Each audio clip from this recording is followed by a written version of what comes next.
Okay. So hey, welcome everyone to LocalLit 2021, presented by the San Jose Public Library and San Jose State University. This is a partnership program that we have that aims to help promote local authors and highlight unique voices in our community. We have a great slate of presenters today. For all of you that are attending, feel free to ask questions as we go along in the Q&A box that should be in the bottom of your screen.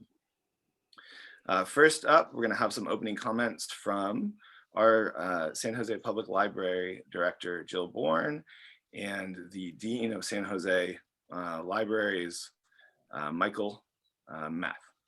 So if you both are ready. I think we are. Yeah. Thanks, Kyle. Well, I'll start first. So let me welcome everybody to LocalLit 2021. My name is Mike Math. I'm the Dean of San Jose State University Library. And I'm fairly new to San Jose, so I'm extra excited to welcome all of you and to have been invited to participate. As you may know, LocalLit is a celebration of local authors from the San Jose community and their voices. This partnership between SJSU and the San Jose Public has been in its 9th year now, which is also remarkable. And I think we're all very grateful that we're continuing in this modified Zoom environment.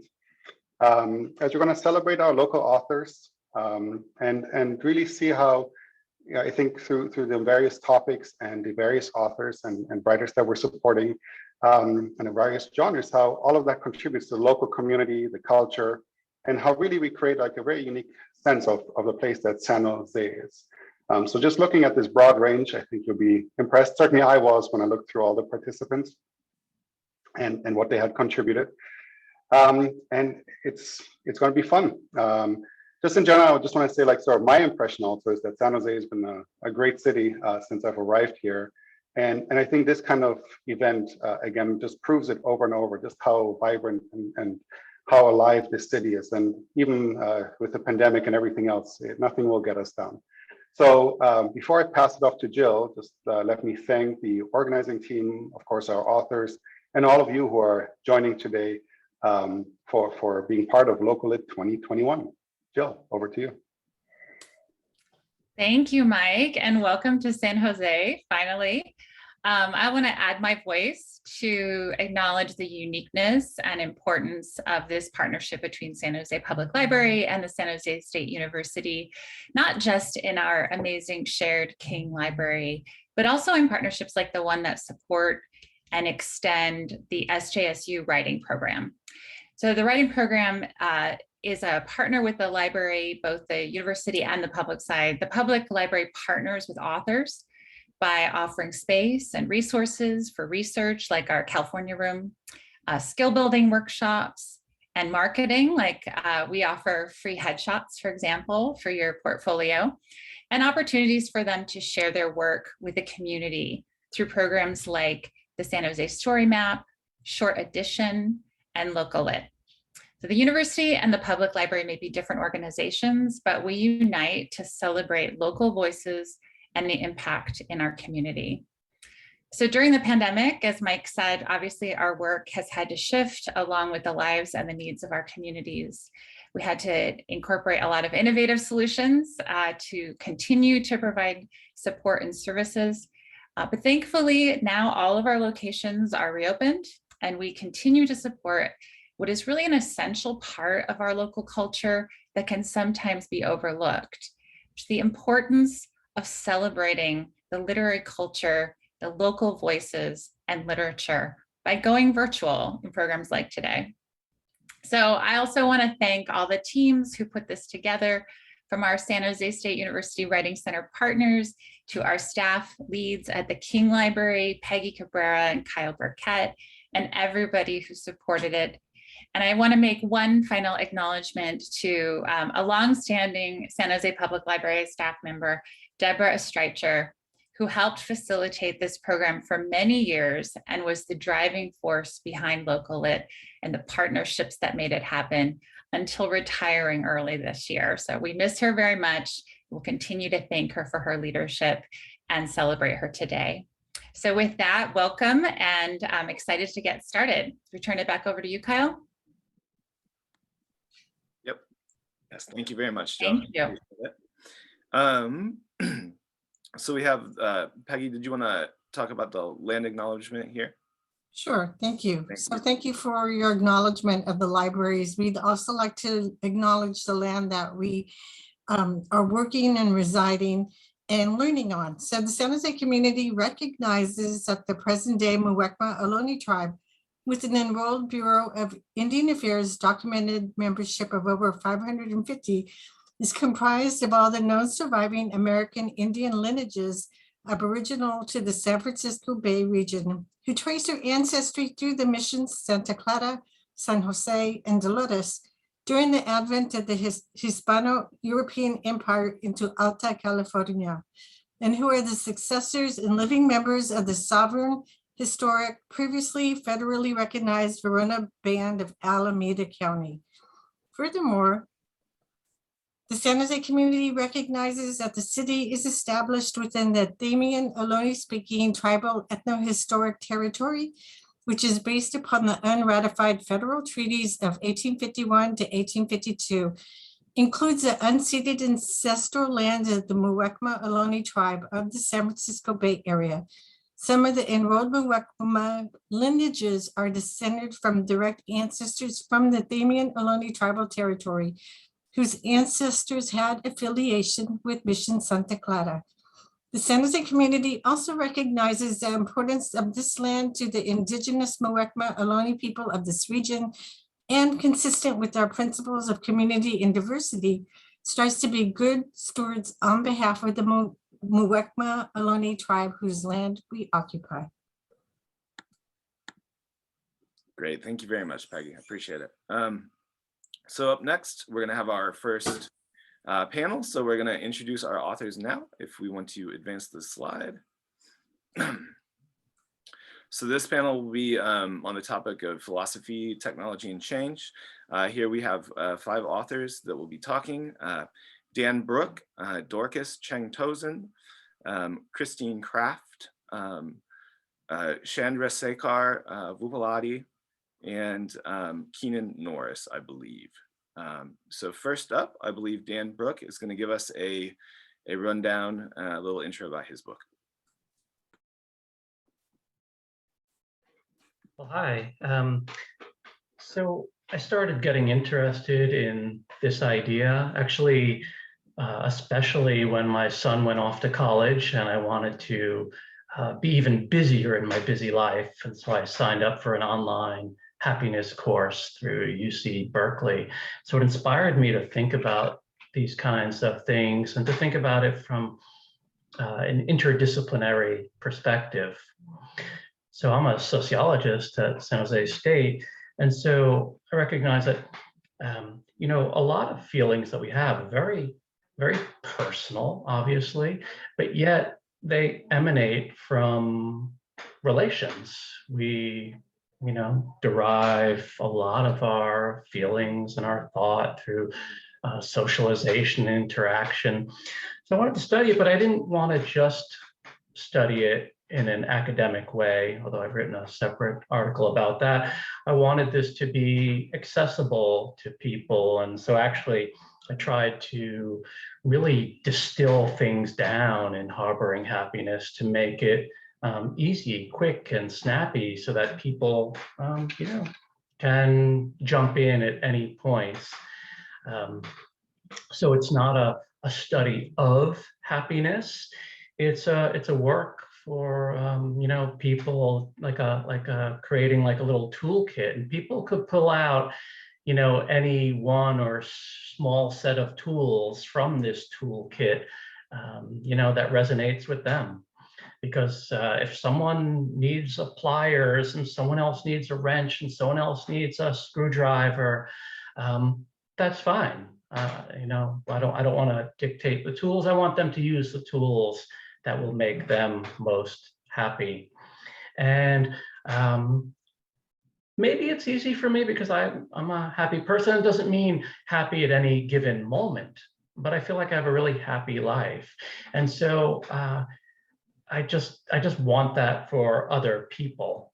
And so I figured, okay, I'm gonna, you know, document this in a book so that people can, you know, use these types of tips and techniques.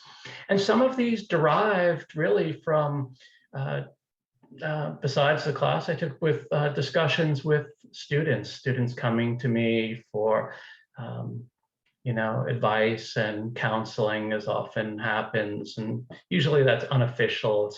We might be talking about an assignment, and then they start talking about other things. They might ask my opinion. And so I just wanted to make it more comprehensive, but also more, systematic.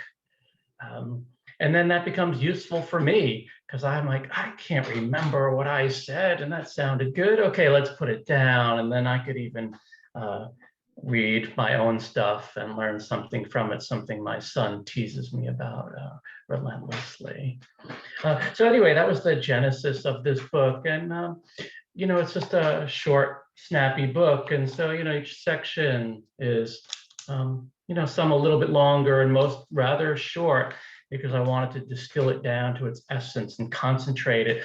The idea was, I don't want anyone to be bogged down. I don't want to burden anyone. I want this to be fun and liberating for people. So that's the whole point of my Harboring Happiness. And then 101 ways, only because I kept coming up with new ways. And eventually I had to stop, because there are even more. It's like, maybe it's like snowflakes. I think there might be an infinite amount actually of ways to be happy, but I'll keep it at 101 for now. Thank you very much, Dan. We appreciate it. Next up, we will have Dorcas Cheng-Tosin, and her book is called Let There Be Light. Dorcas, feel free to go ahead. Thank you so much, Kyle, and thank you to San Jose State and the San Jose Public Library. This is such a great event, and I am so happy to be a part of it. So Let There Be Light is actually my second book. I've been writing and editing for more than a decade now. Just quickly want to mention that my first book is called Start, Love, Repeat: How to Stay in Love with Your Entrepreneur in a Crazy Startup World, published by Hachette Imprint. And basically, this is a manual on how to survive marriage to an entrepreneur, which I would guess that many folks in the Bay Area can relate to. So it's interesting because my professional background is actually in the nonprofit sector for quite a number of years. And I have been sucked into this startup world because I am married to a serial entrepreneur. And so that was the inspiration for my first book. And then the second book, Let There Be Light, which just came out in the summer of 2020, is a story of a social enterprise called D-Light. And it is very much a local story because it starts at Stanford University. It is the story of 5 graduate students, 2 business students, and 3 engineers who go through a program at the Stanford Design School. It's a program that is still ongoing and thriving today, called Design for Extreme Affordability. And it is all about taking the best design principles in the world, the things that created your iPad and the other technology that you love to use around your home, taking those design principles and applying them to what is called the base of the pyramid. So the billions of people in the world who make less than $2 a day, who do not have access to even some of the most basic technologies that we do. And so the story of D-Light is a story of these young people who were inspired to provide solar-powered light for families living in off-grid areas around the world. So there's more than 1 billion people who still do not have access to the electrical grid around the world. And then there's another 1 billion who have the grid, but it's extraordinarily unreliable. So maybe they only get a few hours of electricity a day. And so these folks, in concert with many supporters and partners, professors at Stanford, came together and decided, let's design a solar powered light that is really, really robust. It can survive typhoons. It can survive being stepped on by livestock. It can be used every single day so that these families in countries like India, in Kenya, in Uganda, in Tanzania, in Nigeria, Bangladesh, that they have the ability to use light at night. And I think for those of us who have grown up always having access to light, we don't realize how necessary it is to just the most basic functions of our daily activities, like our ability to read books at night, our ability to socialize at night. If you work in the evenings, right, you need light to be able to work. And so this very simple tool, so in that photo is an example of one of the lowest costs. So that light only costs $5 retail, which is pretty affordable for folks who are very low income, because they're already spending about 1/3 of their income paying for kerosene oil for light. And so this solar light pays for itself in just a matter of days, and they can use it for years. But having this light has improved the educational outcomes of their kids. It has allowed them to work longer hours and increase their income, and has made a huge difference in their lives. But the story of how these young people went from idea to execution to now being probably one of the biggest multinational companies in the world that you've never heard of, because they serve these off-grid families primarily, is a story of adventure and near misses and mistakes. And I got to write it in concert with the founders of the company and many of the employees and partners who have worked with them along the way. They were very honest about all the ways in which they messed up, all the hard lessons that they had to learn in terms of manufacturing, distribution, marketing, sales. And so this is a fantastic book for anyone who is just interested in the world of social enterprise. How can business be applied toward the social good? How can we take business principles, technology, design principles, and apply it in a way where it really changes, transforms people's lives in a remarkable way all around the world?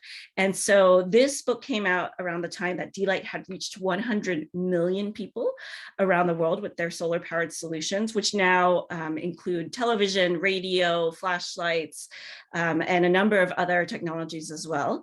And as of, I think last month, they had reached 120 million. So they are still chugging along, but it is a really fun, exciting read. And I am so happy for the opportunity to share the story with all of you. Thank you so much. We appreciate that. Next up, we have Christine Kraft. And her book is called Unpacked. Let's see here. Christine, are you there? I'm here. Thank you. Excellent. Wow, what a treat to follow the first two authors. My reading list is growing. Thank you for having me. I wanted to simply mention that my book really deals with a topic I call ordinary grief or everyday grief. It's a contemplative book, entirely autobiographical, about moving. And I thought I would just read an excerpt from chapter 13, which is When Moving Hurts the Most. Remember the brown hills I mentioned walking up and down in chapter 4? Many of them are burning right now as I write about how relocating often demands that we adjust to foreign weather system patterns that shock our systems. The largest fire burning is located to the east of the San Jose city limits. Toward the coast, there's another major fire burning a complex of 2,000-year-old redwoods in Big Basin State Park, California's oldest, a national treasure to all tree people. Bay Area air quality is listed as worst in the world right now, and even the daily walks I was taking to deal with the pandemic are impossible. Hundreds of thousands have lost livestock, they've been evacuated, and others have lost homes and structures. It would be an understatement to say that this year has been a lot for the state I now call home. While I'm eternally grateful to first responders and officials working 24/7 to lower risk of wildfire here as the climate changes, I fear that only a global cultural shift will make the impact we need to slow the course of temperatures rising. When I shake my head and I think, what am I doing here in the midst of these unprecedented fires? I remember I asked myself the same question when I moved with Brooks and the children from Boston into our home inside the Beltway 6 months after 9/11. The question, what am I doing here, always reminds me to wake up to the present moment. Thank you. Thank you very much, Christine. That was great.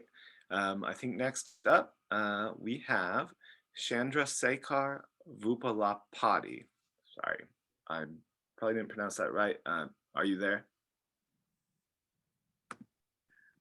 Thank you, Cal. I'm just turning on my video, and you are to the mark.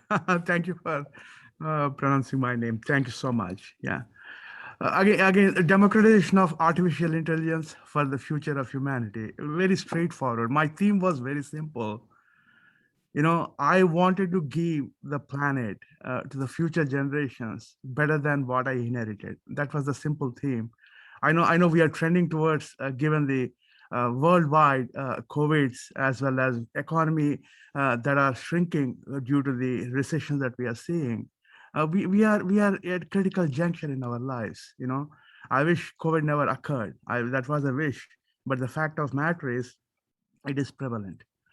So why? What is the reason for this book, right? Again, this book took some time, to be very honest with you all. It took almost 6 to 7 years to understand the landscape where the technology penetration was very, very tough. Now, being in the Silicon Valley for some time and in the technology area, AI and machine learning, artificial intelligence and machine learning is across every place that we can imagine. Now it is helping us, it is helping the corporate lives, it's helping the individuals. Now, democratization, what does democratization mean, right? Now, if you go a little further down on the bottom of the pyramid, as Docus just mentioned, again, the penetration of AI and machine learning is pretty small or non-existent at all. Now, most importantly, if you take the marginalized communities, I'm from the marginalized community, I'm from a farmer background. Now, if you look at the marginalized communities, they don't have neither support from the, I'm not making a blanket statement, but they don't have a support neither from private sector, social sector. Governments are helping, but governments are also tired because of COVID. Governments also can do so much. So the purpose of this book was how we can take the artificial intelligence and machine learning that made Googles of the world, Amazons of the world, to take it to where it's the needed the most. That is where we see a food insecurity, we see poverty below $1.90 per day communities. They need help from us, you know. That is the purpose of the book. So the book is written with respect to how can we enable this technology on a small platform which cannot be sustained even a 24/7 power on. There is no electricity available, network available, but the need is so acute to enable insights that derive from the technologies so that they get benefited. In the essence, that helps the entire humanity across the board. As I said, right, the future, if my grandkids were to ask, hey, grandpa, what do you do for the country, for the humanity? I should at least lift my head and say, we did something so that the future generations would have a better worldview than what we inherited. I know that is what the goal of it. And thank you for the opportunity. This is the reason why I wrote the book. Thank you. Thank you so much. It was great to hear from you. Next up, we have Keenan Norris, and his book is called The Confession of Copeland Kane. Keenan, are you there? Excellent. Yeah, I'm right here. All right. So thank you to the organizers of LocalLit. I've taught in San Jose, both at first at Evergreen Valley College, now at San Jose State, for over 10 years in combination.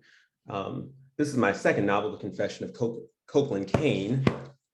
Unlike the previous panelists, I'm writing fiction, not a research-based book, although there is a good deal of research that is behind the story that is told. The eponymous main character of the book, Copeland Kane, or Cope as he generally goes by, is an epic adolescent who is really doing his best to get by in a near future East Oakland. The book is set in 2030, 9 years ahead of our time, 10 years ahead of the time when I was writing it. And, despite Cope's best efforts, he finds himself steadfastly cordoned by a world that is even more impacted than our present one by gentrification, environmental devastation, youth incarceration, and media apparatus that works hand in glove with government surveillance to surveil his community in the name of American freedom. What else would I say about Cope? Just briefly, I think, what I'm most interested in as a writer, beyond telling this young man's coming of age story as America itself and the Bay Area itself continues to come of age, is investigating some of the complexities, nuances, some of the contradictions and hypocrisies of big technology, of urban planning, of liberal rhetoric, right? So forth and so on. And doing that through the perspective of a marginalized person, right? A young Black man living in a time and place that heralds itself as, being at the forefront of all things new, innovative, and just, and that is yet as bound, really, as all of America is, by its core, its core claims, its core investments. And so I'll leave it there. Thank you very much, Keenan. So now that we've introduced the books and the authors, we're going to have a brief discussion panel. If you have a question that you want to ask, feel free to use the Q&A box in the bottom of your screen. And if we could have everyone that just spoke, turn your cameras back on, and then we can have the Q&A session. Thanks, Keenan. Just spotlight the rest of you all. Dan and Dorcas and Christine.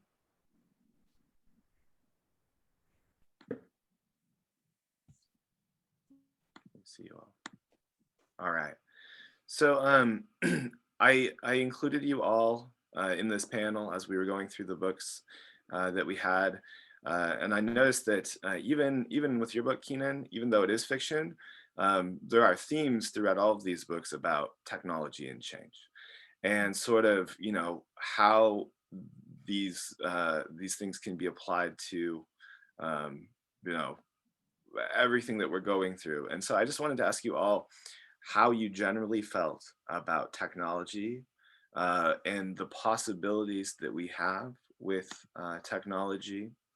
And whether or not you see that as a good driver of change in society or a negative driver of change in society. So I think it's kind of a broad question, but I wanted to throw that out to you all. And I think I would start with Keenan if you wanted to try responding, and then we can move to the rest of you. Sure. Yeah, I mean, I don't know. I don't have a like a thesis on whether technology is good or bad. I think technological advancements are basically inevitable, in the kind of, in our society. But I think, they also have like inevitable consequences, many of which are, not good for the majority of people. And, and that's, say, for example, the consequences of, continuing automation of industries, right? Has both its, its benefits and its negatives, right? Depending on like kind of what economic and social position you occupy, right? So it's like deeply subjective, whether you find this, whether you find that particular phenomena, positive or negative. I think it's always important, with any kind of industry or set of industries that has this like constant rhetoric of happy talk around its, all the good it's doing for humanity and so forth, to really be interrogative, right, and critical in the way that we approach it. That's it. That's what I'd say. Thank you. I would like to move to Docus. If you have, because your book is, I really feel like it's a, sort of the other side, and you talk a lot about social responsibility. So how would you respond to what Keenan said? And what do you think really the role is for technology and social responsibility? Yeah, I agree with Keenan in that I think technology in and of itself it's sort of just a vessel, right? I think it's neutral. Where it becomes, where we place a value on it of being good or bad is in how we use it and the consequences that we experience as a society because of it. And I do think that there is a very clear differential between the ways in which more developed societies and countries interact with technology and countries that are not quite there yet. So here, in the US, we're having all kinds of debates about social media and privacy, and you may feel like our world is sort of overrun with technology, and I think that is a fair concern. And yet, there are so many other places in the world. And I would say some of those places are here in the US as well. This is not just a rest of the world problem. Like, there are definitely places in the US where people are still off grid, where people have very limited access to the technology that we have. I think this pandemic has really shown the digital divide, how many people still do not have access to reliable internet connection. But I think that in those parts of the world where there is not that much technology, because the reality is that 90% of the world's products, and therefore all of the R&D that goes into it, all of the manufacturing, engineering efforts, 90% of that goes towards serving the 10% wealthiest population in the world, which means that the other 90% of the world's population is underserved when it comes to technology. And so there are still so many ways in which people around the world are needing the benefits of technology that we have frankly been hoarding for decades. And if we could find a way to share it with folks, if we can design products that really meet their particular needs, their particular culture and context. Because I will say the types of products that D-Light builds, they're actually more robust than the kinds of solar products that you would buy here in the US, because we don't need robust products. We don't have livestock coming through our homes, and we don't have regular weather disasters, although that's certainly increasing now.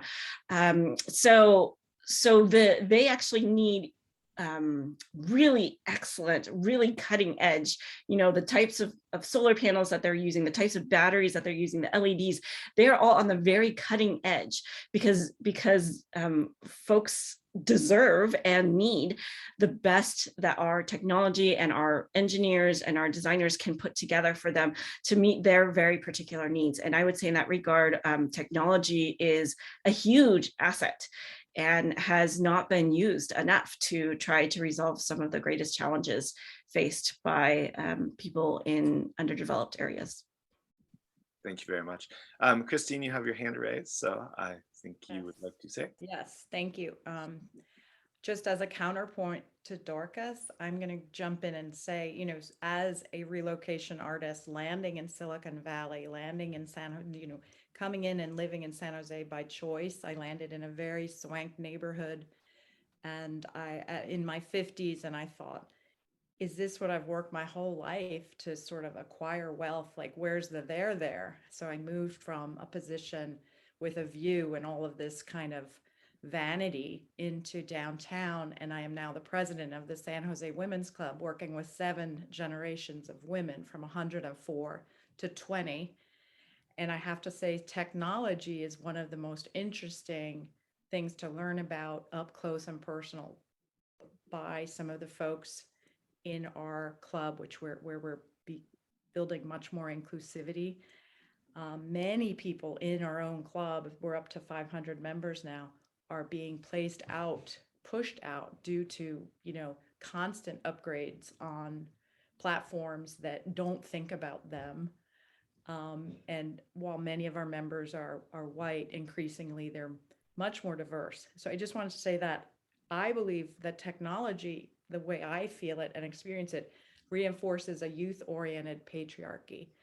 And that without languaging some of that, and I think, Keenan, your book could really be interesting to read in this way, to deconstruct some of that, and reframe the opportunity to humanize the conversation around tech. I'm surprised it isn't more prevalent right in San Jose. So, thanks. Thank you. I would like to give Chandra Sekar an opportunity to respond. And how do you see the role of AI fitting in to this conversation about technology? And generally, what are your thoughts? Oh, thank you. Thank you for asking the question, though. Before, I hope you can see me and you can hear me, right, Kel? Yep, we can hear you and see you. Oh, thank you. Thank you so much. Before I answer, right, now let me take a pause and say, what is the role of technology in our societies, current and future?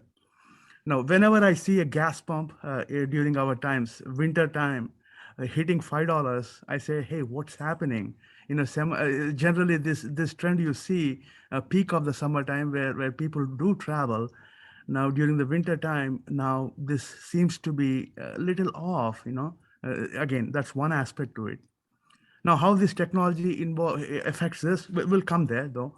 Now, second, the impact of the high gas prices. You can feel it from farm to fork, as well as you can feel it warming the houses across the board in our US, across the world. That is one aspect to it. Now, second one, right? Now, given the COVID-19, given the shortening of resources, and given the competition of agricultural resources for biodiesels, it is clear now. Again, this is given by UN, United Nations of Food and Agricultural Organizations, as well as World Bank, that we need to increase our productivity in order to serve the future generations with roughly around 7 billion population coming across in future, and demands of affluent communities, again, going from a low tier to middle income. The stress on agriculture products is pretty high as we move towards the later parts of the century. So how can we increase the productivity? How can we increase the production of these resources with whatever existing resources? Now, coming to resources, right? Recently, we've seen across Santa Clara, San Jose, the drought hit us big time. We didn't have water also for some time. Also, we are seeing the wide changes of climate change. Given that backdrop, right? Given the limited resources that we have, we need to prepare the world for a higher productivity. This is where the technology will come, and it will augment our needs. It's not a savior, it's augment our needs so that we are prepared for the future. So that is one aspect of technology that can play an important role for us. Second, right? Now we are talking over the Zoom and all the beauties of it. Again, thanks to technology, take off of COVID-19 also, we could able to have this wonderful program so that we can communicate ideas of authors across the world. And technology will be an augmentation for the humanity. It helps the humanity to progress ahead. At the same token, right, it is something we can rely upon given industrialization of it, so that we can help across the communities. That is where government policies, that is where policy of food comes into play. Right policy mix with the technology will enable across the world a wonders that it offers. That is where I stand on that. Thank you. Excellent, thank you. All right, and so I want to give Dan an opportunity. I think how do we contextualize this, and how does this affect our happiness? I guess is what I would ask you.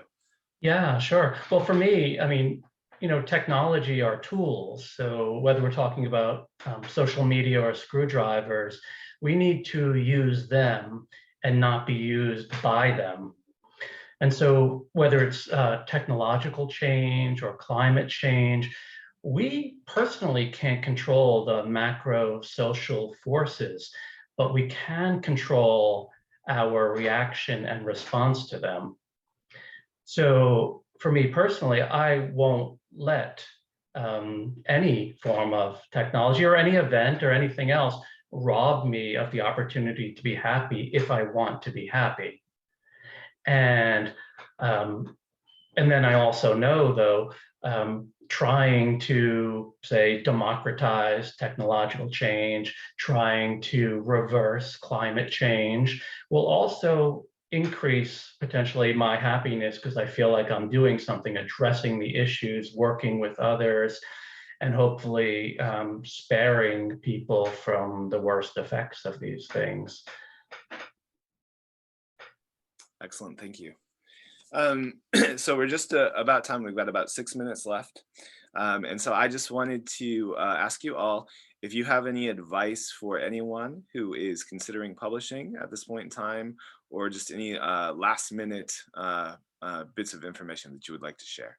And I will give you an opportunity in the same order. We've got about 5 minutes. So Keenan, do you want to start? In terms of publishing, advice for people, I teach creative writing at San Jose State, so I advise people about publishing all the time. I think it's really important to work on your manuscript, and to think about that first, way before thinking about agents and thinking about publishers and thinking about publishing.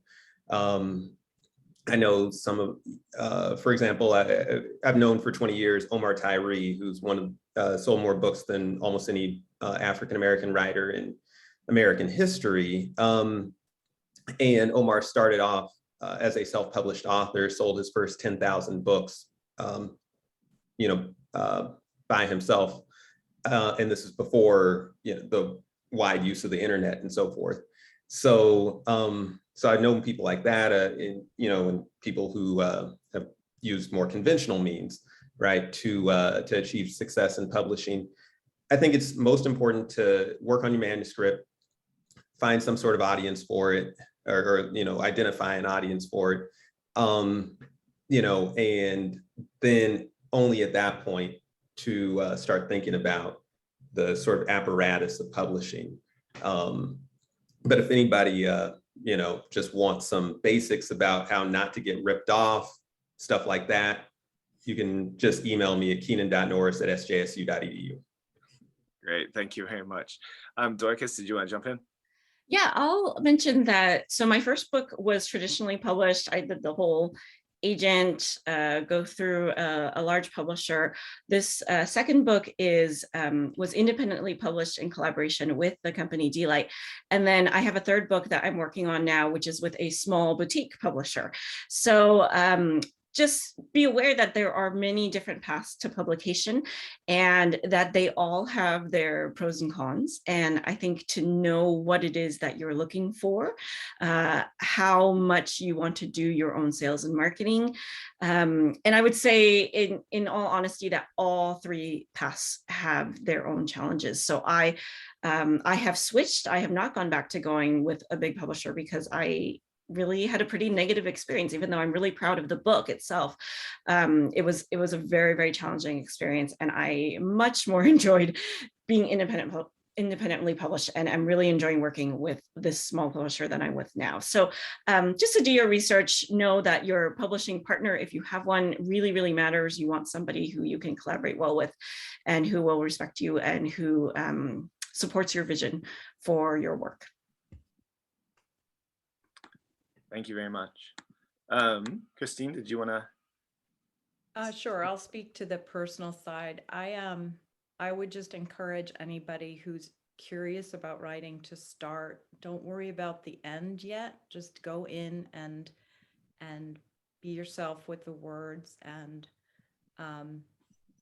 the way will open, as the Quakers say, and you will be able to find the resources. For instance, I had no idea San Jose Public Library, in partnership with state, had resources for writers. So that's something I'm learning, and I can't wait to look up the information. So I bet I'll write another book. I found the process fairly straightforward. I did have a coach, and I thought that was fine. I did the work. I think that the best thing, the most liberating thing about it was, regardless of the outcome, obviously it's not a bestseller, it was like making chicken. It's like, okay, each time I make chicken, it's different. So I could write this same topic differently next time.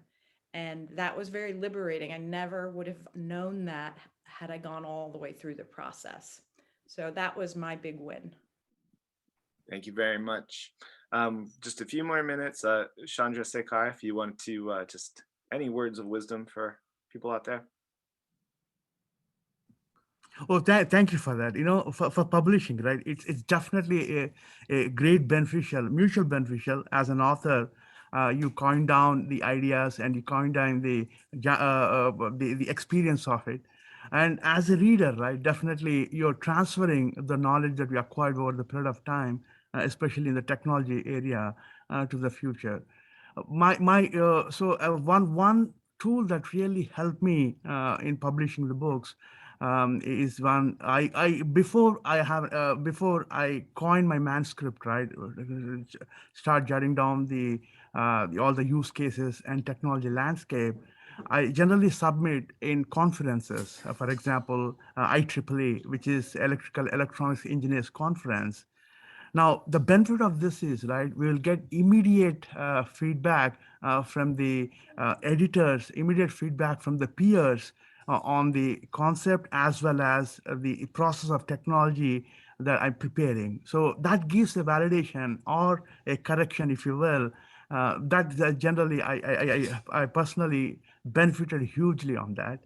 And finally, right, the best way to provide the transfer of knowledge to the future communities, which they can leverage on.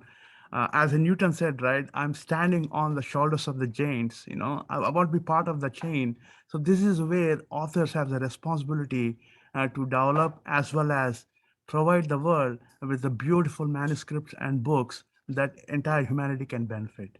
Thank you. Back to you. Thank you. Thank you. Dan, final thoughts?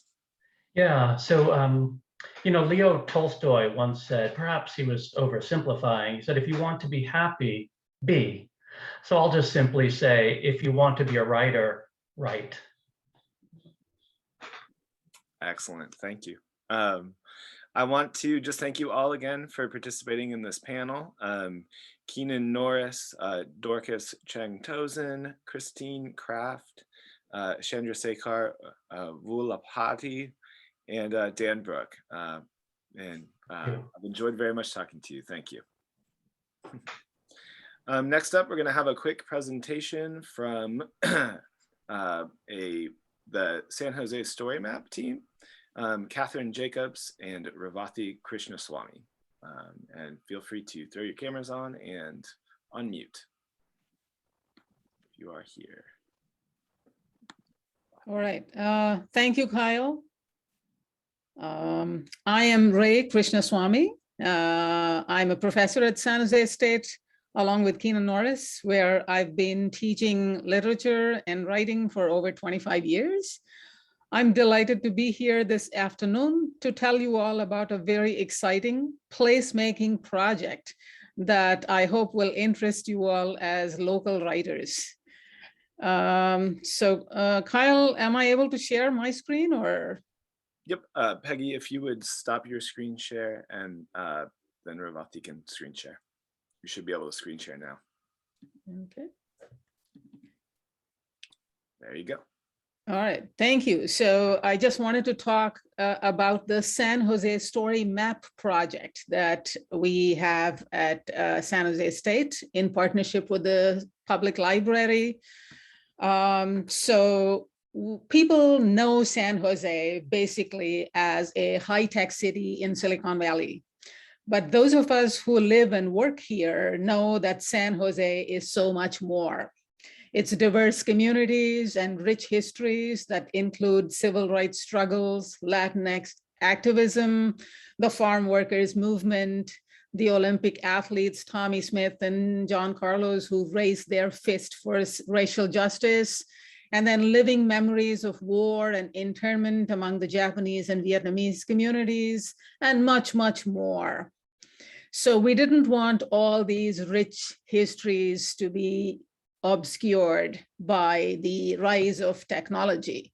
And in fact, the tech industry itself is supported by a large migrant and immigrant labor force that's often invisible and unacknowledged.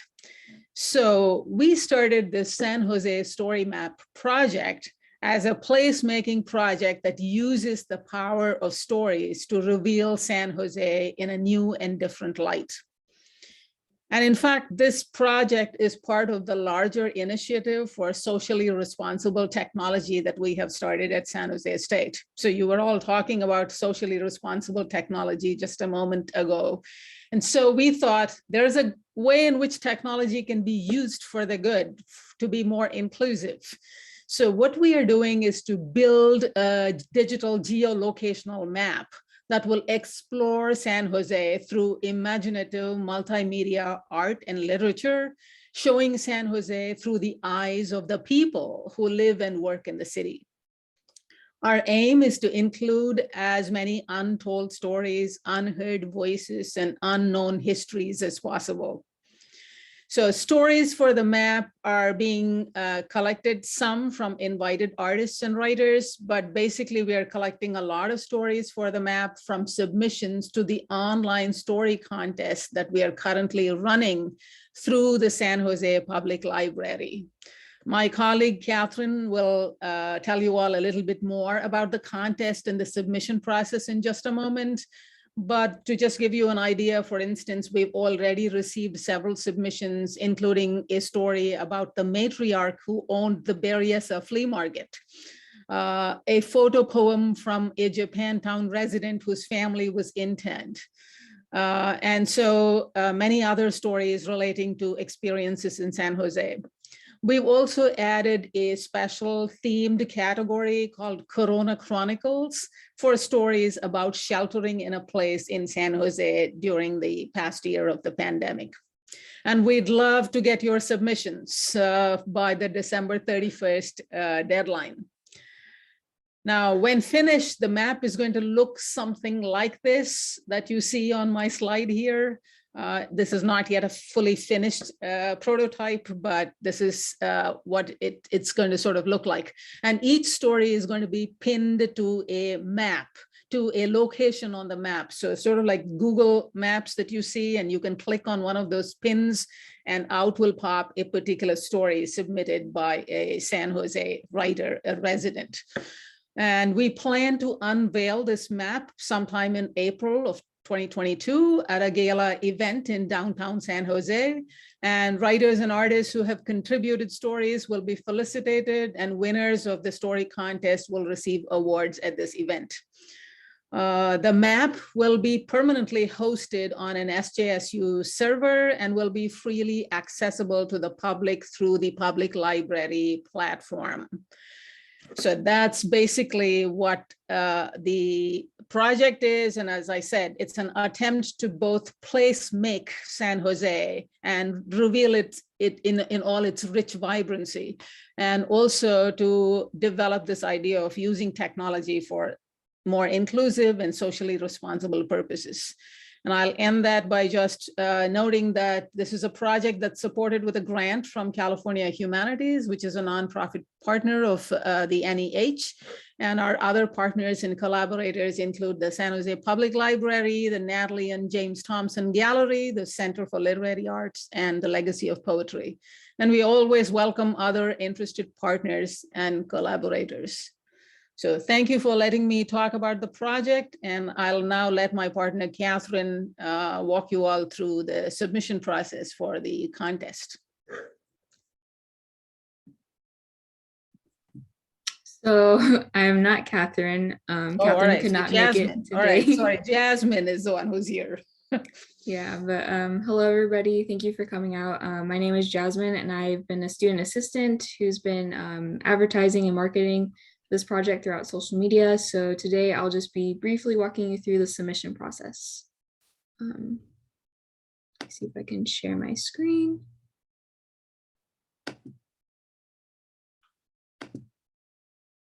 So here is the main hub website of San Jose Story Map. And then from there, you'll be clicking on the nav bar to submit. And that will lead you to the San Jose Public Library website, but specifically towards the tab of the San Jose Story Map contest. And if you scroll all the way down to how to enter, you'll be welcome to the submission form. And from there, it will lead you to this Google form that says artist submission to the public. And it will give you a description about how the sizing of your work should be depending on the medium, along with the description of, yet again, that Reverthy mentioned. And yeah, just make sure that you have your email, the language that you'll be submitting in, and then when you click on the next page, will lead you through the submissions on how to submit your work. And yeah, that's the process. Nothing too complicated. Thank you very much, Jasmine. Thank you, Reverthy. We really appreciate it. I've had the good fortune to work on this project with them, and it is very cool. So it is open to the public, and I would encourage anyone who is interested to put a submission in for this project. So thank you both. Next up, we're going to move on to our second panel of the day. And so we have Natasha Lowell, who is one of our librarians at the King Library, and she's going to introduce everyone now. Hello, everyone. Thank you. It's a pleasure to be here and introduce our next panel. So our next panel is organized thematically by personal odysseys and stories of place. We have Lucia Albino Gilbert and John C. Gilbert with their book, Women Winemakers, Personal Odysseys. We have Patty Flores Reinhardt with High Water. It looks like Jennifer Prue looks like she couldn't attend today, but we will still talk about her beautiful book, River of Offerings. We have Yang Huang with My Good Son, and we have James Zetterquist with California Connections. Now, each author, I invite you to take a couple of minutes, tell us about your book, and we will start with Lucia and John. Take it away. Thank you. So it's just Lucia, since we only had 3 minutes. I got the whatever, the prize. Anyway, we're very happy to be here and to talk about the Odyssey in a couple of ways. Our book itself is an Odyssey. Jack and I are both university professors. Jack is a professor of organic chemistry, and I am a professor of psychology. We are also lovers of wine. So we moved to Santa Clara University approximately 10 years ago, and we were so pleased to learn that women winemakers in California had shattered the glass ceiling. This was particularly important because I study women's career paths, especially in male-dominated fields. And as far as I knew, there was no other example of women in a male-dominated field having shattered the glass ceiling. We went about then learning how they had done this because this is an important research topic. And off we went to the various wineries asking to talk with their winemaker. The long and short of it is we couldn't find any. We invariably were told, ooh, women winemakers, I'm sure there are some, but I just don't know of any. So this led us further on our odyssey to develop an extensive database of all of the wineries in California and to identify who was the lead winemaker, who was the person at that winery who was responsible for the wine. We found that it was only 10% of California wineries had a woman who was in charge, who was a lead women winemaker. So it was far from shattering the glass ceiling. We then decided that it was very important to illuminate who these women are, since no one seemed to know them, and to write about them. So hence our website, which includes all of the women that we have talked with, and then our book.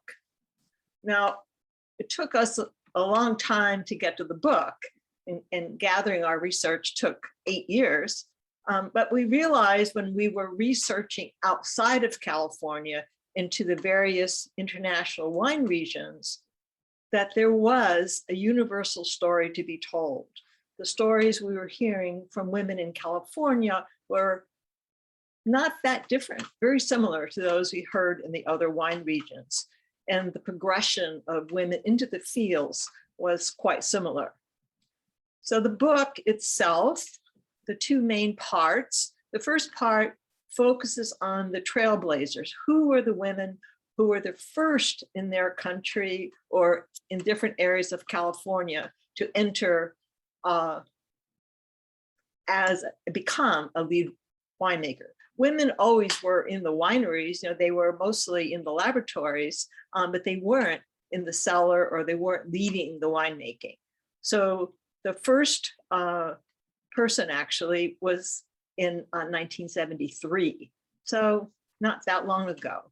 So as I said, the first part shares these women from 19 up to 1975 and gives detailed odysseys of the first 8 women lead winemakers in California. Then part 2 focuses on women who entered the field after 1980. And each chapter is devoted to one of the 4 career pathways that we discovered, I guess we could say discovered as we were interviewing the women, that we identified.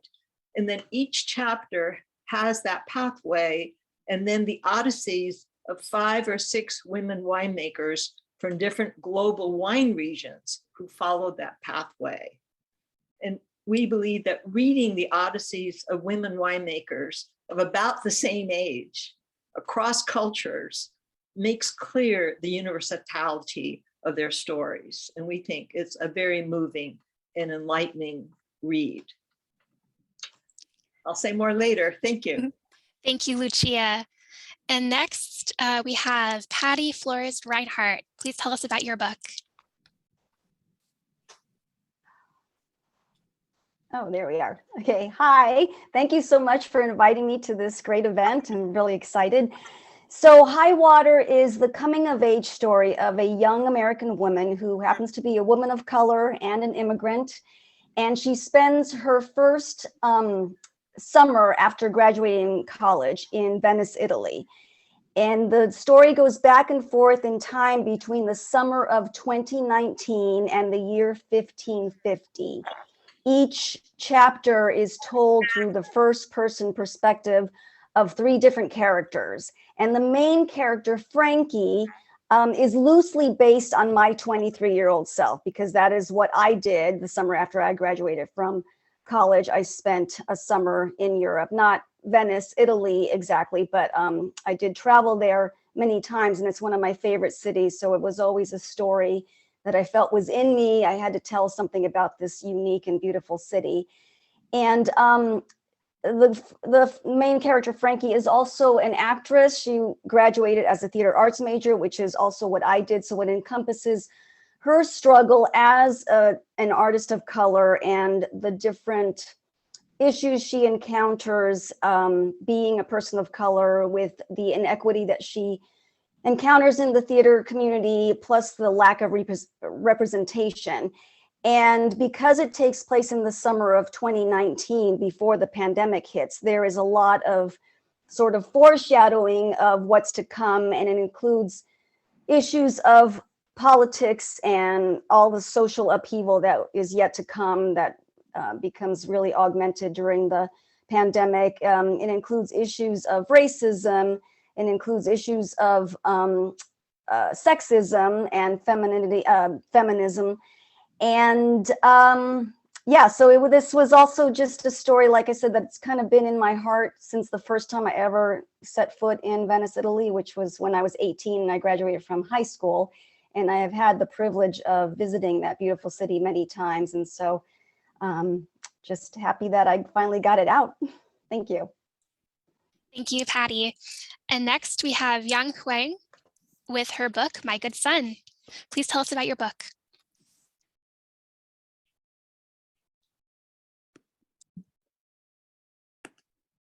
Thank you, Natasha. You can hear me now, right? Yes. Yes, we can hear you. I want to thank San Jose Public Library and San Jose State University for this amazing event. Thank you to our audience and my fellow panelists. I was at the LocalLit 3 years ago with my story collection, My Old Faithful. I also had a debut novel, Living Treasures. My Good Son is my third novel. I'm so happy that a new audiobook for My Good Son just came out, narrated by Nancy Wu. She is amazing. My book is surprisingly ironic and hilarious, perfect for holidays around family gatherings. If you have hoopla, you may borrow it from your local library. I conceived this story when I saw A Strange Image. A tailor spends his entire life making clothes for other people. One day he puts on a long form-fitting dress and walks in heels with difficulty. I asked myself, does he pretend to be a woman? Or is he driven by something else? I am fascinated by how people work in the real world. A tailor reconciles his aspiration and artistic vision with the need to make a living. My Good Son is a story about Chinese father, Mr. Cai, who works as a tailor in Yangzhou, a provincial town. Mr. Cai wants his son Fan to become an engineer, but Fan has failed his college entrance exams 4 times, and this is his last chance.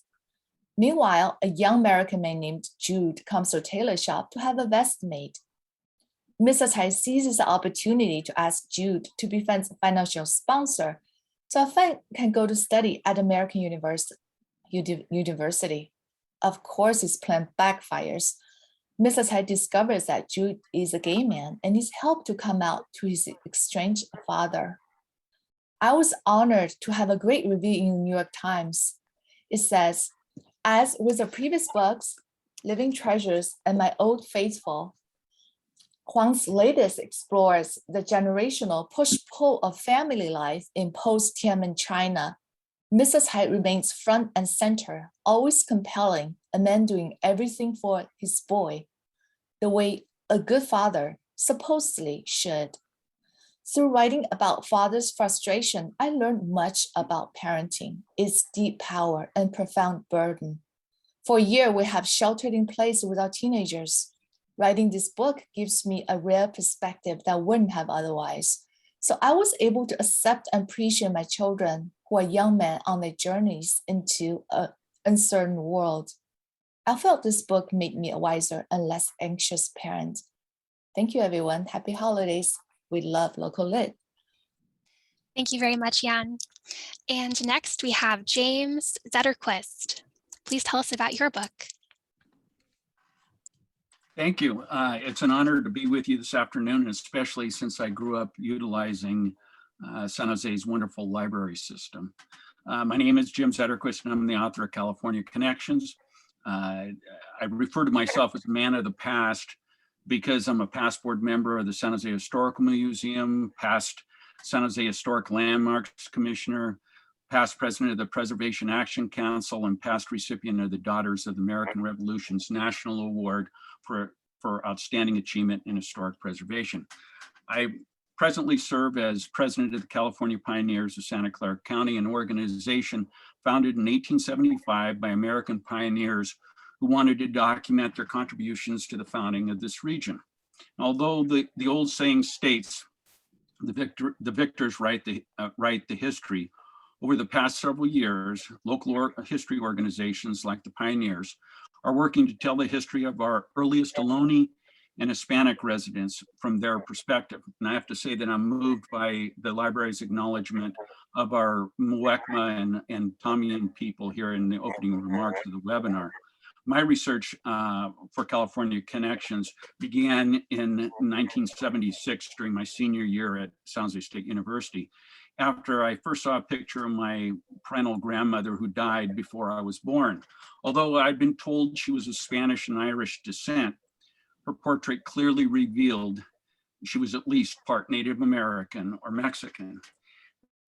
As I searched through 200-year-old records at Mission Santa Clara and History San Jose, I uncovered my Ohlone ancestors who are descendants of the first people to settle the Santa Clara Valley thousands of years ago. I also discovered a diversity of fascinating Californios who helped shape the San Francisco and Monterey Bay Area between 1769 and 1896. My history of this beautiful region is told through the lives of 7 Californians who attempted to assimilate into society as our region transitioned from Ohlone to Spanish governance and finally from Mexican to United States rule. Where possible, I use their own words to describe their devastating hardships and inspirational triumphs, and include short interludes to describe my 45-year journey to bring these long forgotten individuals back to life. And California Connections can be ordered from the Pioneers website at californiapioneers.com or by emailing me at thewoodencrown@att.net.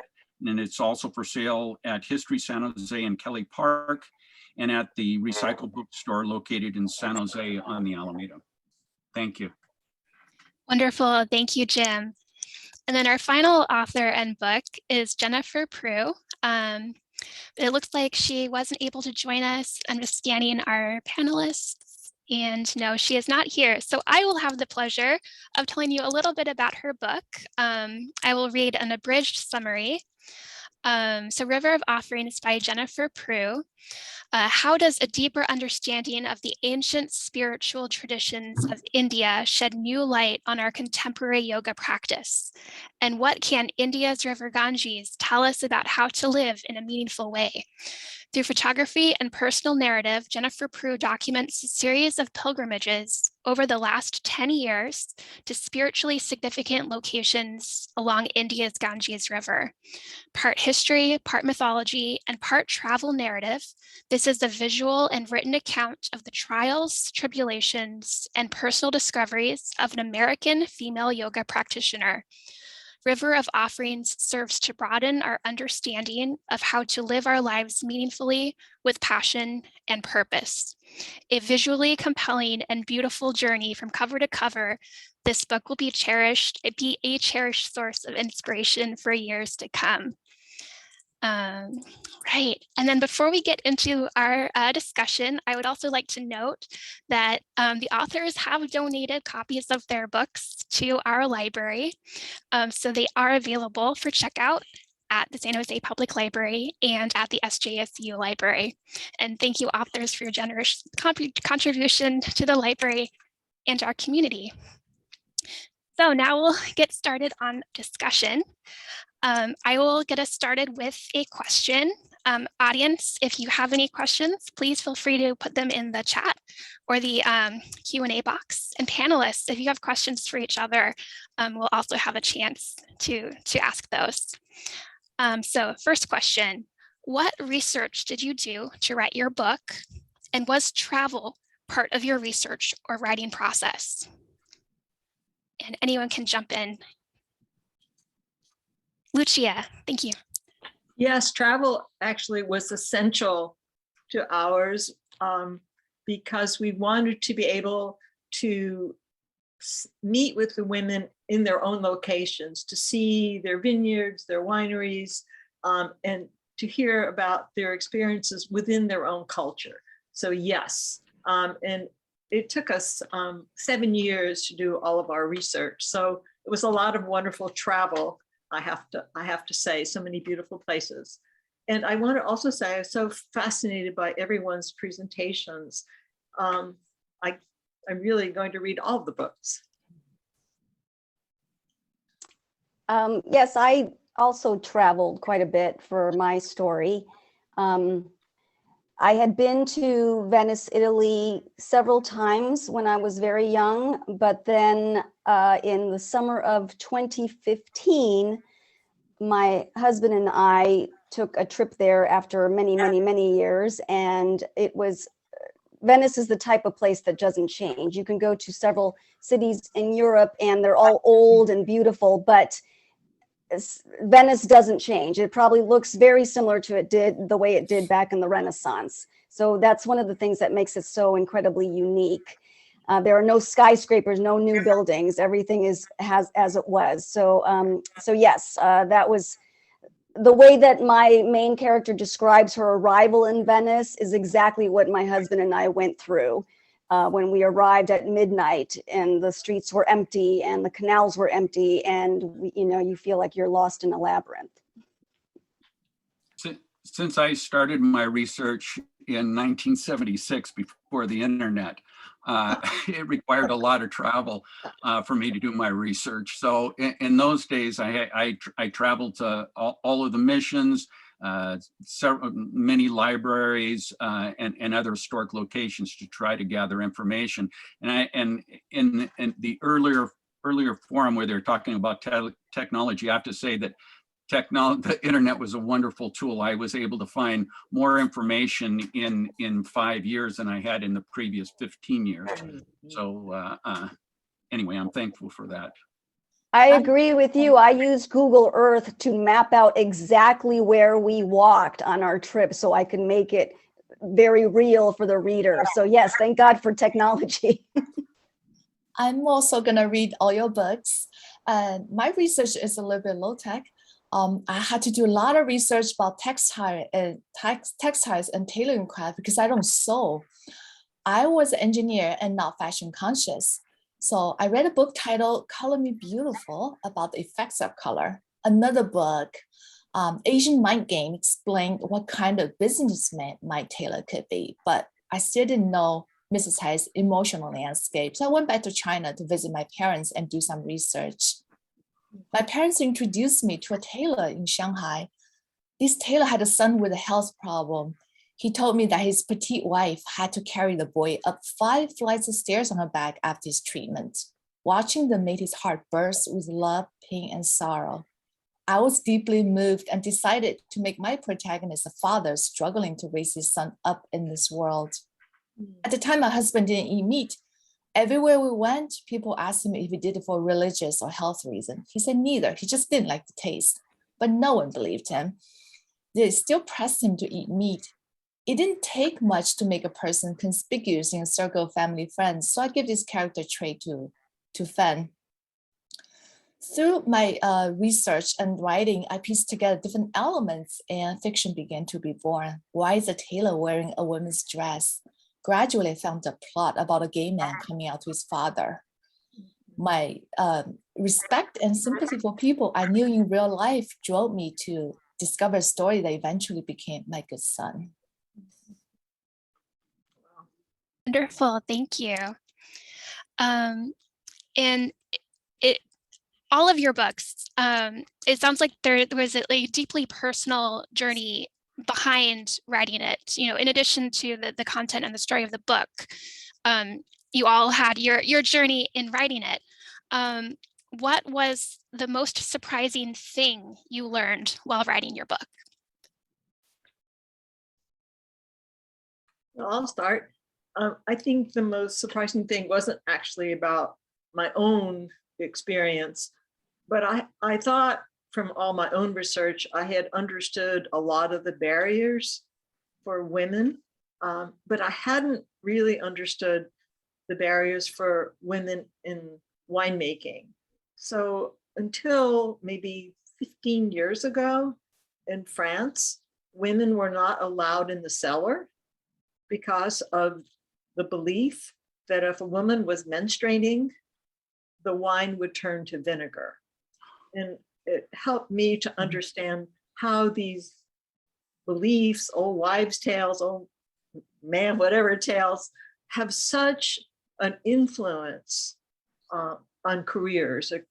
especially on women's careers. And that was very important for me to understand at a deeper level and from a cultural level different from in the US, because that certainly wasn't true in California. For me, one of the surprising things was that I began writing my story January of 2020. So COVID, we had heard about it, but it still wasn't a thing. And then once the pandemic hit and we went into lockdown, my story took on a whole other character in just the vibe of it. What started out as a lighthearted coming of age story where I wanted to really explore my love of Venice and the Italian culture and the Italian language became a much deeper, richer story. I ended up incorporating a lot of social, political issues, issues about mental health, climate issues is very, very prevalent in the story because Venice is one of those places in the world that is extremely at risk from climate change. And so I think that that's what ended up surprising me, was that it just took a turn that was much deeper and richer. Since I grew up in the 1950s, 60s, and 70s, I was shocked to discover man's inhumanity towards his fellow man. It was what I discovered was a totally different story than what I had learned through the public school system. And well, maybe I'll just leave it at that, but it was very enlightening and very shocking. I was really fixated on my fictional family and I just learned so much about them. Mrs. Hager's found a map to head straight for university, but his son craves the freedom to make his own mistakes. The more Mrs. High pressures Fan to succeed, the further Fan retreats into the shell. Mrs. High longs to believe Fan is good, but he's also plagued by doubts. Is Fan a good son? In what sense is it good? Does it ever stop being good? If so, when? The father-son relationship is entangled in genuine affection, personal sacrifice, a deep resentment on both sides. Mrs. Hay tries to do the right thing by Jude, Fan, and a young woman named Little Ye, but he makes several mistakes and learns a sobering lesson. Fan is resentful of his discipline and gives up on himself just to spite his father. What Mrs. Hay doesn't know is that his son also has secret admiration for him and wants to become a tailor. Ultimately, it's a story about people who love but don't like or respect each other, which is very common. We could be least flexible toward people who are closest to us. And our callous attitude and assumption can wound them in a deeply personal way. Thank you. At this time, I want to check to see if there are any questions from our audience or any questions from our other panelists that they would like to ask. And if not, I will move on to another question of mine. What life experiences have shaped your writing the most? These all seem like very, very personal stories. And you've already shared some personal experiences, but is there something that you'd be willing to share that has impacted or shaped your writing, whether this book or other writing that you've worked on? Thank you. Well, for me, one of my favorite books I discovered when I was in junior high school, and it was a story that went back and forth in time. And it was the first story that I'd ever read that did that. And it was fascinating. And I think there was a part of me that was touched by it because I've always sensed that I have been here before. And so I wanted to write a story that sort of captured that same essence of how we're tied to the past. And the three characters in my story, they start out, you think that they're very different. You're not sure really quite how they relate to each other. But as each chapter goes on, you start to see how their stories intertwine. And there is a little twist at the end that's a surprise. And I've had several people say to me that they were not expecting that twist at all. And even one person said, I had to go back and read those chapters again because I had to see what I missed, because there was a very surprise ending. But yeah, for me, I think the stories that have some sort of magical or mystical element, and especially that ties the past and the present together. Things like Outlander, which I love, that whole time travel kind of concept. So yeah, definitely those type of books have influenced how I write. Since my research spanned 45 years, which I don't recommend, I'm so impressed by all of you that got your books out so quickly. But my 45-year journey is what really shaped who I am. And I just want to hold this up. This is a book named Docus, and it was written again in it was written in 1899 by a graduate student at Stanford University, and it's it's historic fiction, but it's about a local Ohlone named Docus and his trials and tribulations. But it's colored, you know, the way that they did in history books at that time. But it also included one of the main characters in the story was Secundino Robles, my third uncle, and him living on his rancho, which was an 8,000-acre rancho in Palo Alto. And so my long journey is of research is what is been a large influence on my writing and who I am. This is the only book I set in Yangzhou. I had lived there for 9 years, from age 9 to 17 until I left for college. So some old memories came up when I wrote this book. I met a tailor when I was 16. My family couldn't afford to buy ready-made clothes. My mother sold most of our casual clothes, but one day she took me to a professional tailor in the neighborhood to make a wool jacket, my first formal wear. The tailor was a slender young man with a chiseled face. His wife was tall and, in my eyes, voluptuous. She was talkative and said I had a small bust, tiny waist, and big hips. Those were cutting remarks for a self-conscious 16-year-old. I realized that a tailor sizes you up without mercy. The young man was quiet and said little. I wonder what he thought of me, both as a person and as a customer. I loved the jacket he made and wore it to death. It still fits me. I thought of him in writing this novel, and that helped me bring Mrs. Hyde to life. Thank you. Lucia. Yeah, I just wanted to follow up on what Jim said, and since both of us wrote nonfiction books, maybe I've been a researcher my whole life, and I sometimes say to my students, you really have one research question and you just keep studying it and studying it and studying it.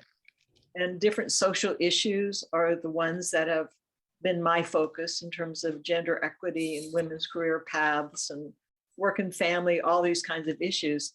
But you're right. I mean, it never ends. And having, in some ways, that personal odyssey or personal history sometimes can help you better understand the current questions and keep you going. I don't know if that's been your experience.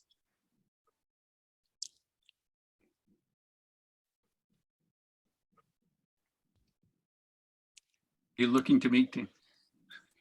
Yeah, do you have a response to that? No, absolutely. Absolutely. I mean,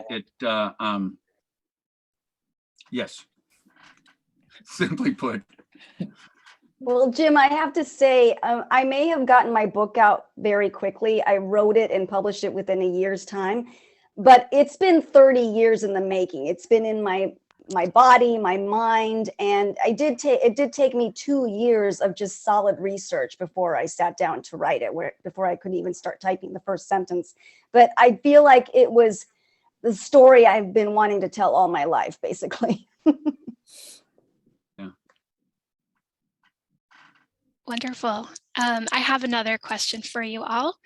All of your books they're very tied to places. How is writing about a place or a culture different or the same as writing about a person or a character? Do you treat them differently or similarly?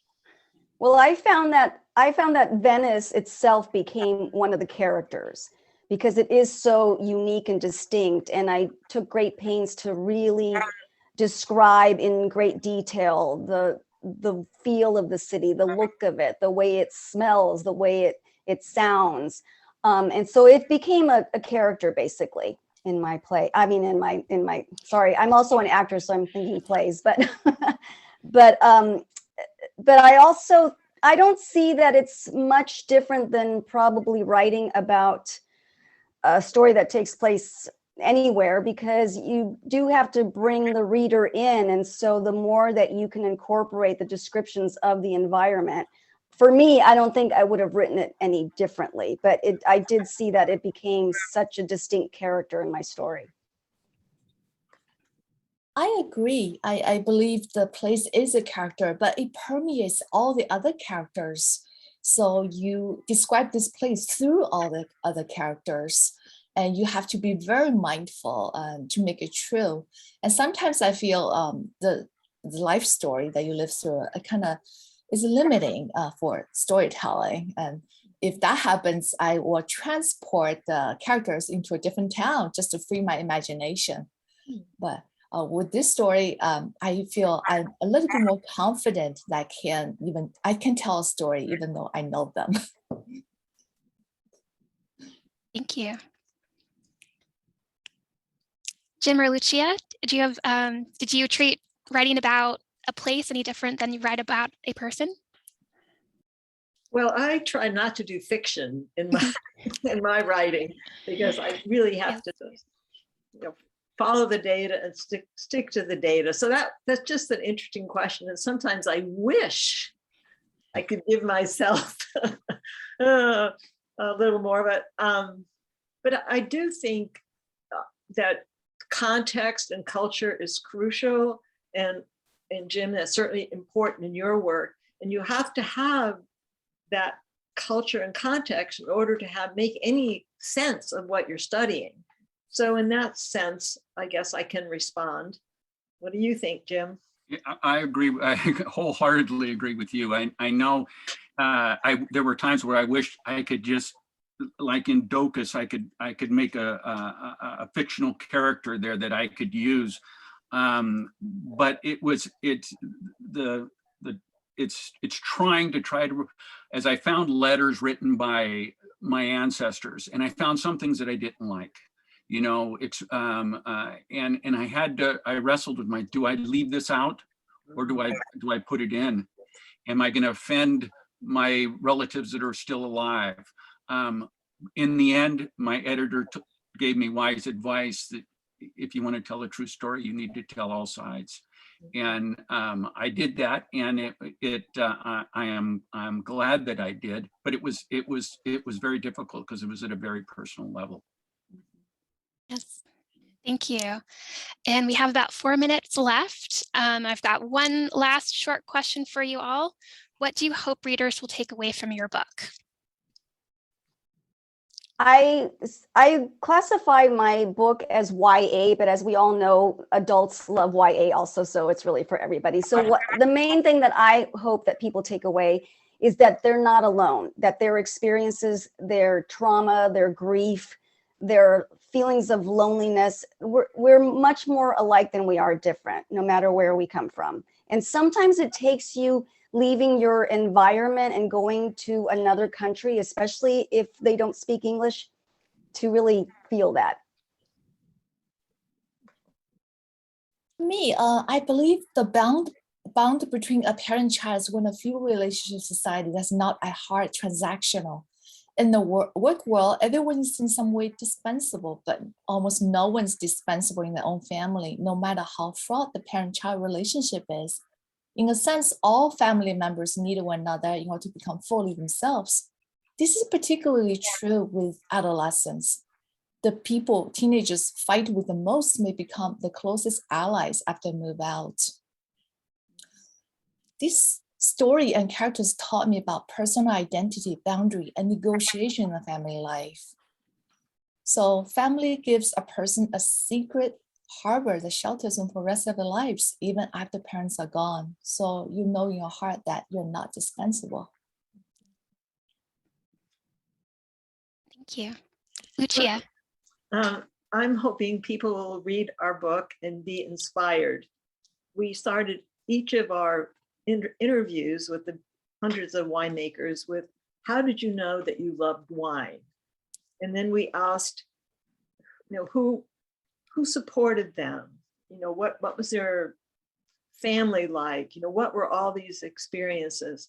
And I think that when people read this, they'll see themselves in a lot of the odysseys, but also I think be strengthened to say yes, you know, and we ask all of the women for their advice. And I think reading advice sometimes can be very helpful because they help us to get beyond what we may see as a barrier.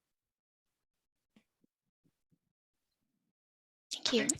I hope the readers of my book take away an appreciation and a better understanding for our original inhabitants of this region, and a clear understanding of the Californial culture that existed here from 1769 until the end of the 1800s. Wonderful. Thank you all so much. Thank you, Lucia, Yang, Jim, and Patty. It was a pleasure to spend this 40 minutes with you and hear what your stories and your experiences. Thank you. And we will move on to our next presentation. Right. Thank you very much. So next up, we are going to hear from BiblioBoard. We have Emily Gooding, I believe. Emily, are you there? Yes, sir, we are. We're here. We're ready. All right. Go ahead and Peggy, if you want to stop this, or Emily, do you have screen share? Yes, I will go ahead and share my screen with you all. Okay, excellent. Bear with me for just a hot second. There we go. Thank you. Wonderful. And Kyle, thank you so much for having us here to chat with you all tonight. And we're everything that all the panels that we've been able to listen to have been so illuminating, and we're very excited to be able to chat with you a bit more about a couple of the indie author and local author resources that everyone has available to them through the San Jose Public Library. Just like Kyle mentioned, my name is Emily, and I'm with BiblioBoard, which is the team kind of behind a couple of these indie author resources that you have available. And the two tools or resources that we'll be chatting about really quickly here tonight will be Pressbooks Public and the Indie Author Project, which I'll go ahead and to start, we'll kind of dive on in with Pressbooks Public, which is a really neat digital self-publishing tool that allows local writers and authors to write, edit, design, and format and produce professional quality book files, both in print ready and ebook format, all on an unlimited basis, meaning you can export as many book files in as many different formats and editions as you might like, all without any kind of third parties, no watermarks, fees, designers, anything like that. Kind of giving you control from start to finish of actually the hard part of writing a book, all the way through to formatting, designing, and actually then producing that book file. And another kind of aspect that's pretty accessible with the Pressbooks Public tool is that in addition to being available to anyone, regardless of having any design or tech knowledge whatsoever, it's also available regardless of where you're at in your writing process, in the sense that whether you maybe just finish up National Novel Writing Month, you maybe participated in NaNoWriMo for the first time, or you have multiple completed manuscripts or a couple work in progresses, or anywhere in between, Pressbooks Public is ready and waiting for you. And there are a couple really easy ways for you to get your work into Pressbooks, ready to turn it into a professional quality again, either an ebook or print ready work, kind of at your leisure, depending on where you're at. And there are just a couple steps to go with Pressbooks once you've done the hard part of actually writing the work itself. once you're ready to get started, which you can find Pressbooks on the San Jose Public Library website. Once you go ahead and set up your Pressbooks account, it's just a matter of creating your first book, labeling it, adding your author name, adding your actual work, whether it's writing your work directly into Pressbooks or copying and pasting or importing an entire Word document, designing it with those pre-made Pressbooks design templates, and then exporting it in the file format of your choosing. And then from there, you have total and complete ownership of the entirety of the work that you've exported and anything that you've put in there. I know that's one of the main questions that comes up with authors using Pressbooks Public through the library. The best thing is that you have, again, total and complete ownership, so you can sell, market, distribute your book however you might like, all through the library subscription. And I know that I've taken a little bit of time here on the Pressbook side, and I don't want to go into too much detail here, since I know we have plenty of time for Q&A with our authors who might still be on the line here. But one last thing I wanted to mention is about the Indie Author Project, which invites local authors, independent authors from all across the US and Canada. The goal is to connect these authors with local libraries and readers, patrons, again, all across the US and Canada. And the Indie Author Project is designed, again, to connect these local independent authors in a way that is completely non-exclusive. So inviting authors to reach new audiences, expand your readership, exposure, all through the public library sphere. And again, by submitting to the Indie Author Project, you still maintain total and complete ownership of your work. So with the Indie Author Project, you're able to reach new readers, both locally through participating libraries all across your state or province, as well as participating libraries all across the US and Canada, if your book is chosen by our curation partners as being one of the kind of best of the best of the submissions that are coming through all year round from indie authors, again, all across the US and Canada.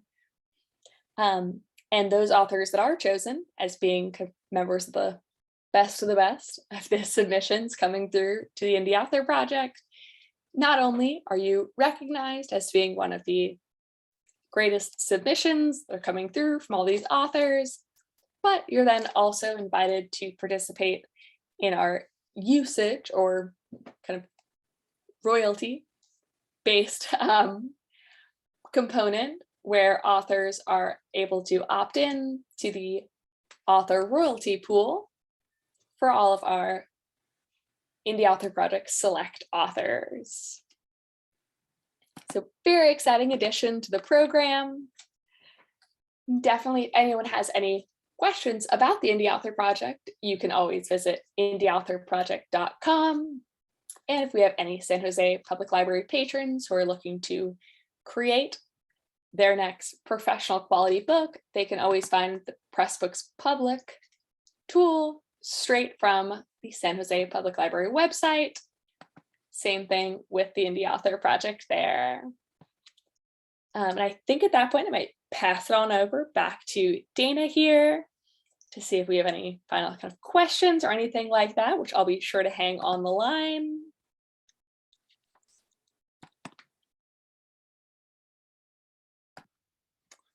Does not look like it. Thank you so much, Emily, for the presentation. And looking at the chat, and there was one question, but I was able to answer that question. So yeah, thank you so much for sharing, and we appreciate it. Next up, we will have our third and final panel of the day, and Dana Lima will be moderating this panel for us.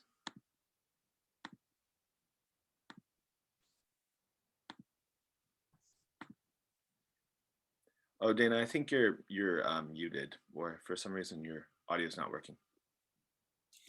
Okay, how's that? You got it. Okay, I have two mute buttons. I didn't push the other one. All right. I'm so thrilled to be able to moderate this group today for poetry and verse, and we're going to be hearing from 5 authors about their works. We'll hear from Eric Anderson and his work, The Ballad of Billy the Kid, William Albert Baldwin, and his work is Autumn Leaves, Spring Rain, Lightning. We'll be hearing from Amy Meyer, Veterans of Life Right, and Kadar Herdaker, Abstract Intersections, and last but not least, Sb Calcus, Little Ditties for Every Day.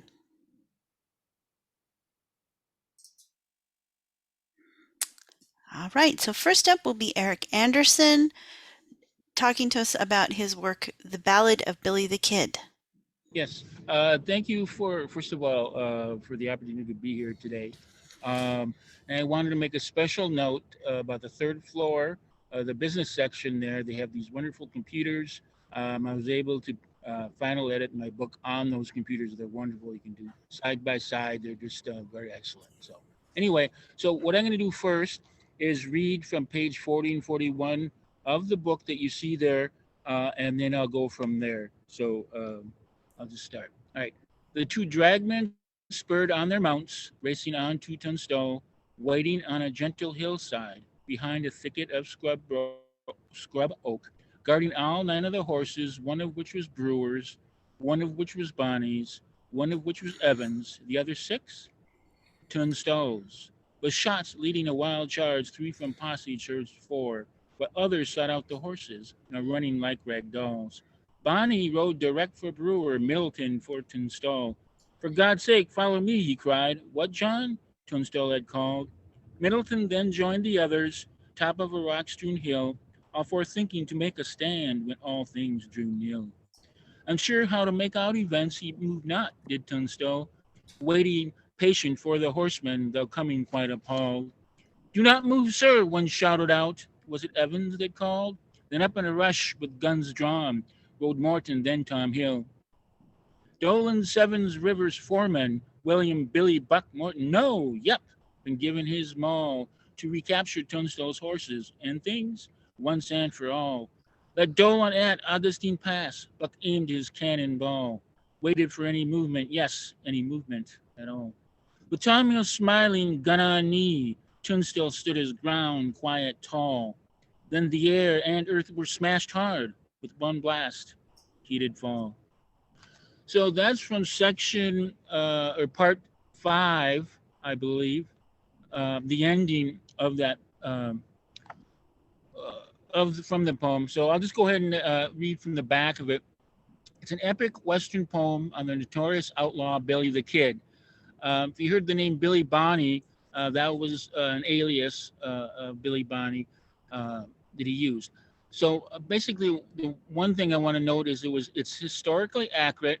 In terms of research, I have listed 5 main authors that I use, plus several others. So it's quite authentic. One of the main persons was used was Pat F. Garrett. You might recognize his name. He was the sheriff that hunted down the kid and killed him. His book was written with a ghostwriter helping him out. Much of it's fictionalized, but the part that he puts in there, it's pretty accurate. Of course, it's from his viewpoint as the sheriff, so you have to take it with a grain of salt, I guess. Why is it called an epic Western? It's like 3,000 lines, so I guess that fits it into it. There's 18 parts. The first parts 1 through 6 is on the murder of Tunstall. Then there was the Lincoln County War that resulted from the murder, which it was between 2 factions. It was after the Civil War, but it was a war between those that supported, let's say, the local town sheriff and those that did not. That's parts 7 through 12. And then the notorious life of Billy the Kid from parts 13 to 18. So I guess that's about it. I guess if you have any questions, you can ask me further at that point. Thank you, Eric. All right, next we have Kadar Herdaker, and he's going to talk about his work, Abstract Intersections. Hello, can you hear me properly? Yes. Hi. I like to consider this book more as a literary experiment. I work for Google. I'm also an adjunct faculty member at San Jose State University, and I've been in academia in engineering mathematics, but I have maintained my liking for writing, and these poems are basically drawn from the intersection of emotions and mathematics, which is a strange intersection. The idea is to draw parallels, or the poems are from the parallels from some of the celebrated concepts and theorems in mathematics and life experiences. I have a little video to introduce the book. Currently, this experiment is being received quite well by some leading scientists, mathematicians, as well as readers on Amazon. I would like to play that video. Thank you.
I know I may be up for 3 minutes, but just wanted to give the context that there is a lot of room for emotions in mathematical learning and appreciation, and this book is focused on that.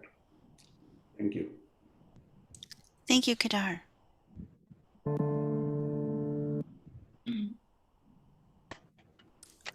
All right, next we'll have William Albert Baldwin talking about Autumn Leaves, Spring Rain, Lightning. Thank you.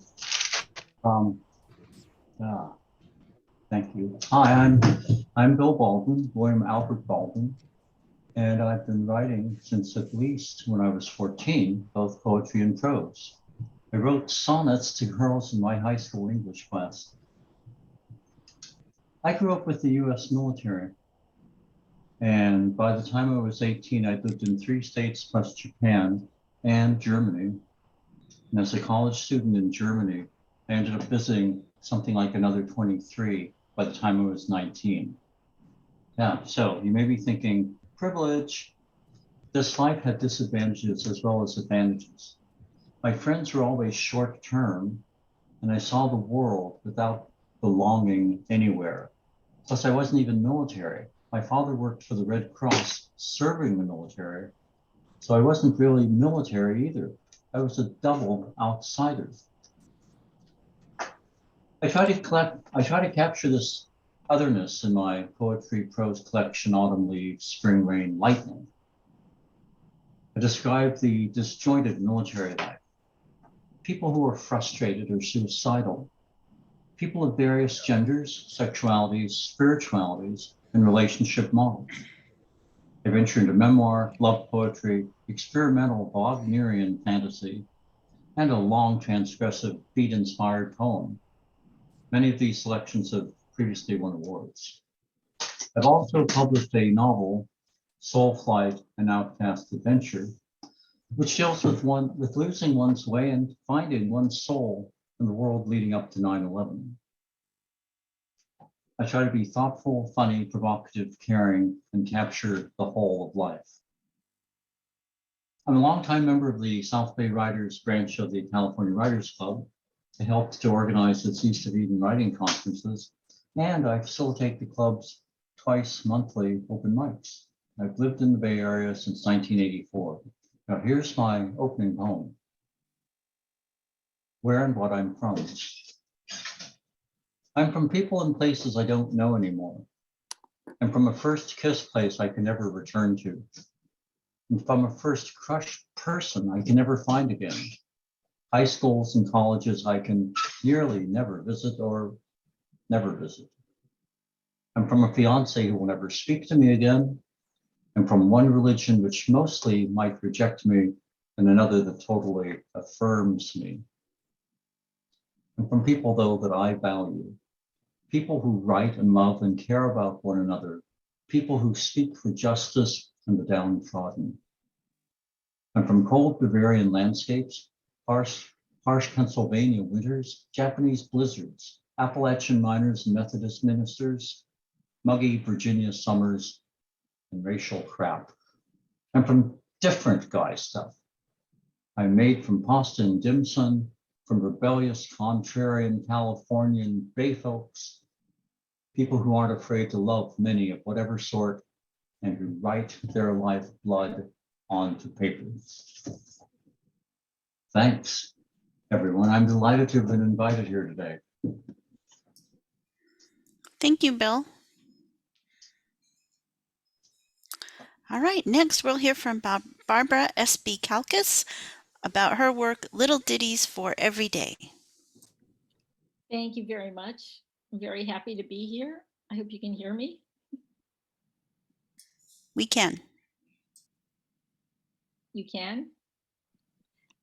Well, thank you very much for inviting me to be with so many talented authors. I thank the librarians, and also it makes me so pleased that I was lucky enough to come to Silicon Valley and live here.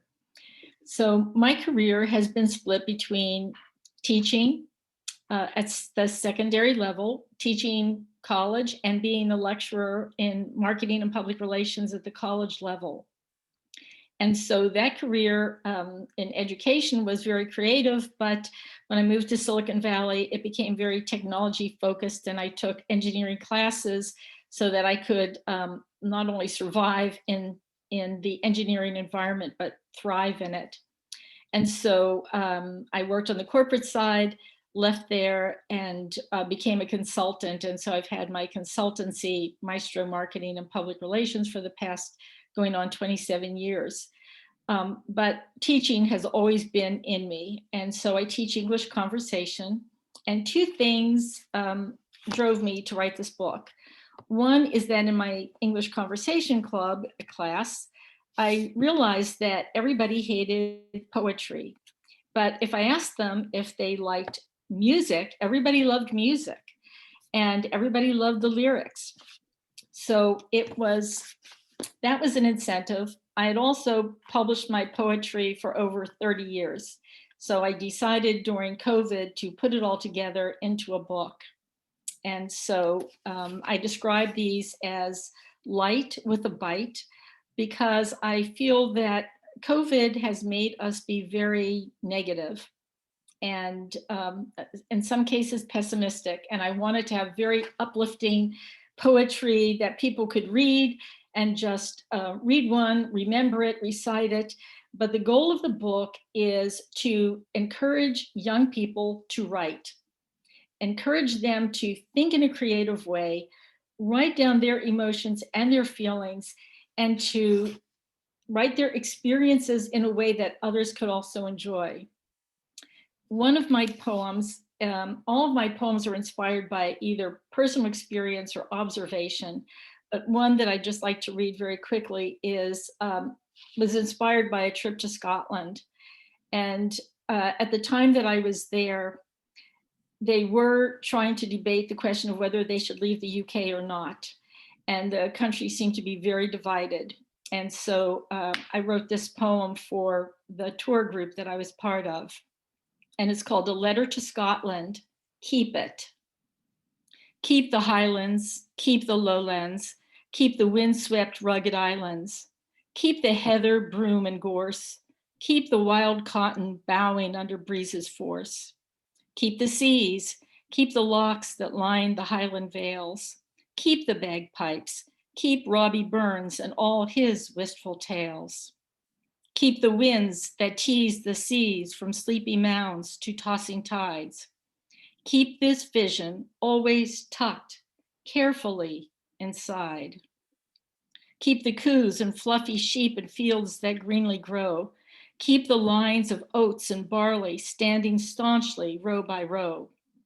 Keep the vision, land and sea, one with hard fought hands.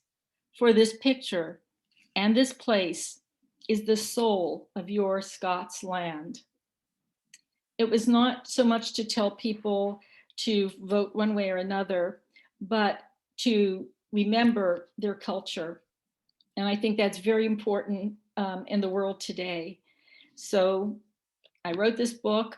I've been very happy that I've been able to put a lot of thoughts that I have felt over the years into something creative and outside of technology, even though I love technology. Thank you. Thank you, Barbara. All right, and now we have Amy Meyer with Veterans of Life Right. Hi, everyone. And I'd like, first of all, to thank San Jose State and Martin Luther King Library, both for the program itself, LocalLit, and for inviting me to be part of it. Today has just been a blast listening to everyone and being part of this creative afternoon. So I'm a poet and a longtime member of Poetry Center San Jose. 6 years ago, I started a group for veterans to get together and write after checking with the VA and finding there was nothing else like that in this area. Sometimes it's easier for vets and for other people as well to write what they want to say rather than getting in a group and talking. And that was the impulse behind it. The suicide rate of active and veteran armed forces is between 18 and 20 per day, depending on which statistics you follow, but it's 18 to 20. And that is, of course, way too much. So the group began in 2015, and the first person in the door was a student vet from San Jose State, professor of psychology, Elena Claw, and history professor, Jonathan Roth, invited us to meet on the San Jose State campus. And we found a home in a meeting room in the Martin Luther King Library. Now, 3 years ago, the group was comfortable enough with one another to decide to reach out to civilians, people from a war background and people who have not experienced war often are not too comfortable with each other. They don't really know how to communicate. And this was an effort to reach out. And in that endeavor, we changed the name of the group, which had been Veterans Right, at the suggestion of referenced librarian Deborah Stryker. We changed it to Veterans of Life Right, in the understanding that everybody is a veteran of life. and you don't come through it unscarred. So anyone who feels that they should be in the group should be in the group. A year ago, we published this anthology, and I served as editor and also a contributor. And maybe I also can express it better by reading than by talking. So I'll read the poem that I wrote to initiate this group, which is titled Power of Poetry. Poetry can be a voice in the wilderness, a voice of the wilderness, heartbeat, drumbeat. Poetry and a microphone can bring a nation to attention. Poetry can demand the right to heal, reject the pretense of resilience, untwist the strands of pride and shame, honor sacrifice. Poetry can be what you make it. Give voice to the ones who didn't make it. Bear witness. Whatever you want to say, poetry can be. Thank you. Thank you, Amy. All right, now we're going to enjoy some questions and answers with all of our panelists together. I have a few questions for them, and then of course if there's anybody in the audience or any of the other presenters that are here and would like to ask questions, feel free to put your questions there in the Q&A, and we'll be sure to make sure we get those answered. All right, so all of you have talked a little bit already about what the inspiration is for your poetry, my question kind of digs into that a little bit further.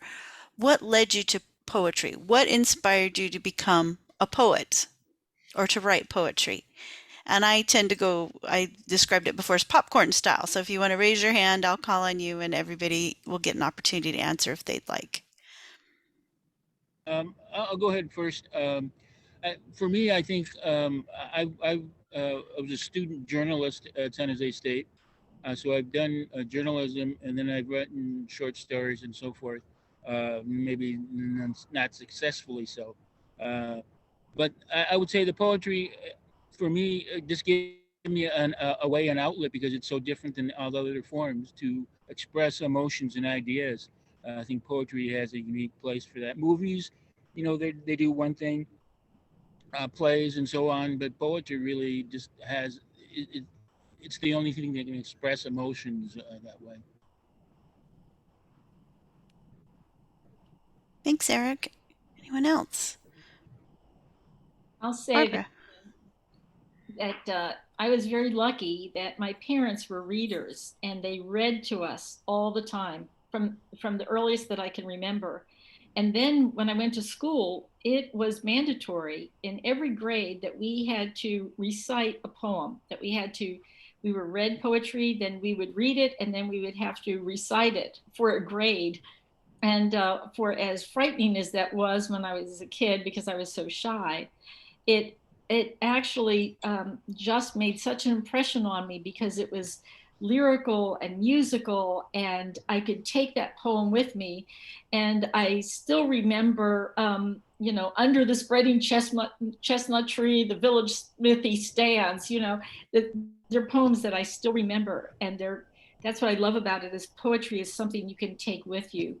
I really agree with you, Amy, on what you also said about it. The emotion of it. I also see William has his hand up there next. Sometimes it gets hidden in the background, but so when I was in junior high, living in Japan with basically no American television and just the radio, I heard educational programs on the radio, and they included things about like Shakespeare and different things. And I started checking out spoken word from the library. So I listened to Shakespeare plays that I was listening to them. I wasn't seeing them, I wasn't reading them, I was listening to them. And you had like Alec Guinness or John Gielgud acting out these plays. It was very rich for me. And then, you know, I started listening to other things of Byron or whatever. So poetry took hold, through the hearing it, and along with all the emotion that went with it. And I guess that's how I got going on writing poetry.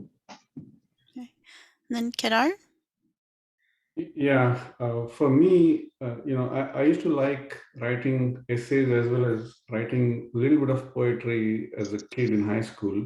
But what I started noticing more and more is for poetry, since you have to worry about economy of words, the intensity with which you land up focusing on your emotions was very high.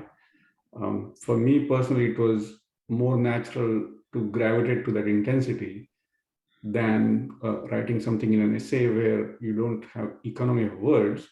So that was a very attractive thing for me that kept making me go back to poetry. Okay, and Amy, I saw you had your hand up. I was just going to agree with everybody else. Okay. Here, the intensity goes straight to the heart, so does the rhythm.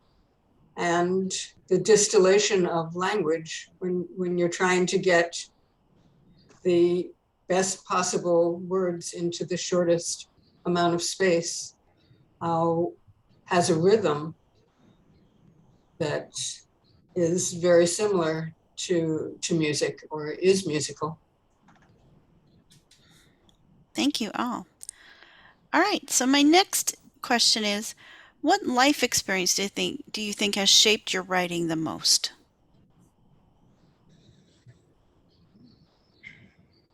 Kadar. I felt a little bit compelled to answer that question because, one of the things that I find with this book is, first of all, in engineering and technical world, when you start talking about poetry, there's a little bit of a stepping back that you observe from the listener. And then there are enough people who don't like mathematics. So when I say mathematics and poetry together, it's what I felt was it is actually very comforting for me to sit at an intersection where mathematics and emotions can be present together with high intensity. And that is what drove me to this form of poetry. And it was more like I had to express this, that there is room for emotions in mathematical learning. That was the context with which I was drawn to this. Thank you. Anyone else? I'll go ahead. I think for me, I would say everything influences my writing. I'd like to quote from I don't remember which writer it was, but he basically says, "For my writing to be worth a damn, I have to dull my pen and go do other things, and then I come back and resharpen my pen, even though it's a lot more work." And I think that's true for me. If I just sit in a room and write all day, I don't go out and live, and I feel uninspired. It's meeting people, and living life, and then I'm inspired. Thank you. Amy. I think I would say that in just a little different way. I think what's influenced me, life experiences, is listening and watching both my fellow human beings and all of the natural world. There's just so much out there. I couldn't do it in a room just by myself, but being out there and being aware of everything around. Thank you. Barbara. Well, I agree with what's been said. For me, it's sometimes I think it's really observation. It's life experiences and observation. And sometimes it's just something that somebody says. It could be, I wrote a poem called Soar, which is telling children, be the best you can be. And it's spelled S-O-A-R, by the way, although I was S-O-R-E by the time I was done with it. But it's the idea that that we feel deeply, and we just don't put those feelings aside, but rather we build on them, and poetry allows us to do that. And this book, the book I wrote, is for young adults, although as somebody had said previously this afternoon, that adults like the books that young adults do. And so it encourages people to have an emotion, make an observation, and then write about it and share it because other people feel the same way.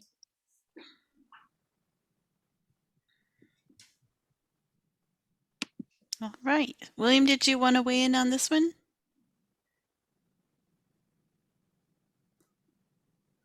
Yeah, it's just, but because of the way I grew up, I didn't have as much opportunity to make connections with other people because they were also short term.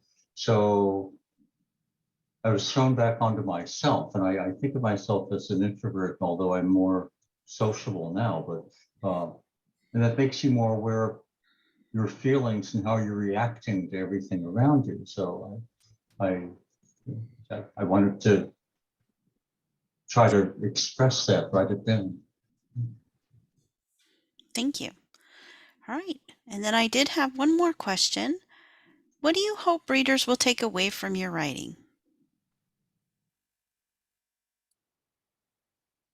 A love of poetry. A love of poetry, and also taking the opportunity to sit down and write with what they're feeling. You know, in our society, we're so driven to have a mask that we wear, to accept things, to closet our emotions and how we feel. And poetry celebrates emotion, observation, our life experiences, and poetry is something that you can take with you everywhere. It's just like a song. Thank you. I'd just like to add another part of it. I think one of the good things about poetry, because usually they're shorter poems, they're maybe like a half a page, maybe a page. It seems like a lot of them. Anyway, the nice thing about it is you can pick up the book, the collection, and read one poem only, and then you think about it and dwell about it, and then you put the book down and you go live life, and maybe sometime in the middle of the night or in the day or whatever, you think about the poem and it goes through your head again, and then you come back to the book and read another poem. I like that part about it. Kadar, saw your hand go up too. Thanks, Eric.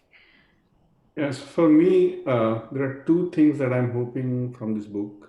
One is, as I said, there is a lot of room for emotions in learning process of mathematics.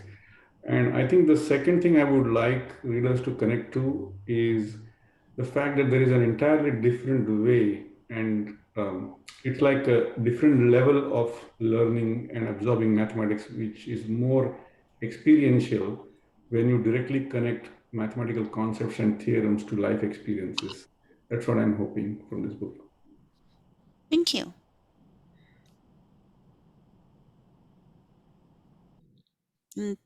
Bill, I see your hand up. Great, thank you. Yeah, so my book is actually about half of its poems, half of its stories. But what I hope people will get from it either way is that there are different kinds of people in the world, and that you shouldn't be thinking of them. That there's lots of different kinds of people in the world, and they aren't necessarily any threats. So try to listen to them more and understand them better, and be a little more respectful and accommodating. Thank you. Amy, did you have anything you wanted to add to this one?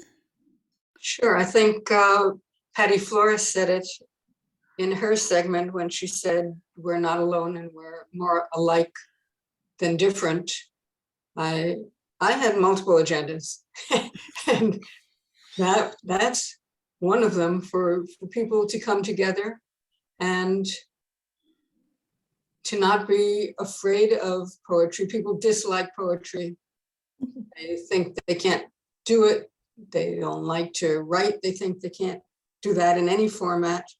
But we all know that children can, and so adults can as well. And since poetry gets right to the heart, I don't know who said this. I'm free quoting here. But we can only connect once we're willing to be ourselves. We can't connect with everybody else until you yourself can be genuine. So I had all of those agendas in mind, and this group has widely exceeded my expectations. That's been a wonderful group. Thanks to you all. And then I did have one, I just think that just inspired me with one more question. I enjoy writing, but something about poetry scares me. There's something about the structure of poetry. I've never tried it. What would you tell somebody who's maybe thinking this would be something I'd love to try? How do you start? I would say you start by writing, and that you just try thinking of words that rhyme or don't even have them rhyme. A newer form of poetry is called prose poetry, which is what we heard at the inauguration of President Biden. And so you can see that it's the way the words are placed on the page, the way they are stated, the way the sentences are written or phrases are written. Haiku is a beautiful form for somebody who is more structured and likes that 5-7-5 organization. So I wrote my book in an 8.5 by 11 format so that there's plenty of room for a person to write and try to imitate that style. But as we've said a lot of times this afternoon, a lot of it comes down to just write. When you have an idea, capture it. Sometimes it's even just a word, and you can do so much with that word.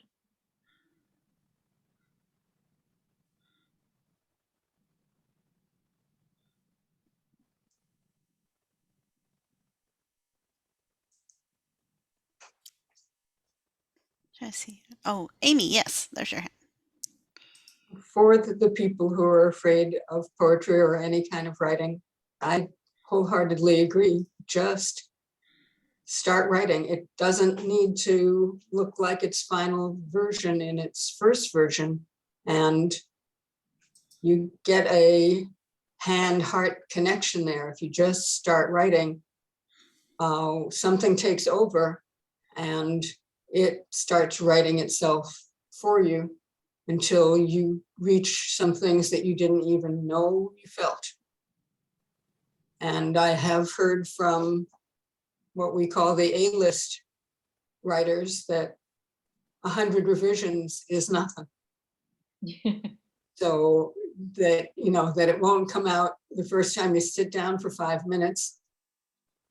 You might not want to read it to anybody else, but it'll refine itself just like anything else. With practice, it comes. Right, thank you.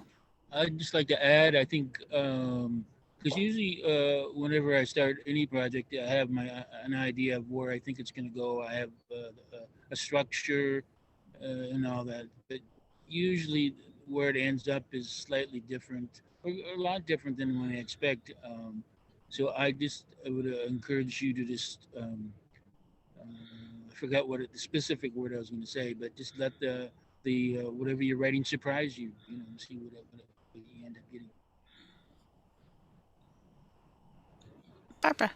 I'd like to say one more thing. Stephen Sondheim, the famous lyricist and writer of plays and musicals, died recently. And one of the things he said is that he wrote with Roget's Thesaurus and with an old book from the 1940s that was a book of rhyming words.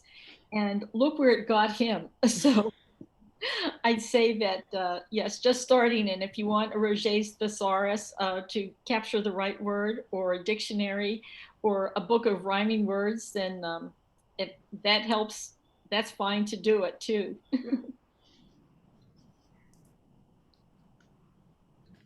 All right. Thank you, everybody. It's been a great discussion. Thank you so much. And we're the last panel. So Kyle, is there anything else for wrap up? Oh, Peggy, that's right. Yeah, I think Peggy will take it from here.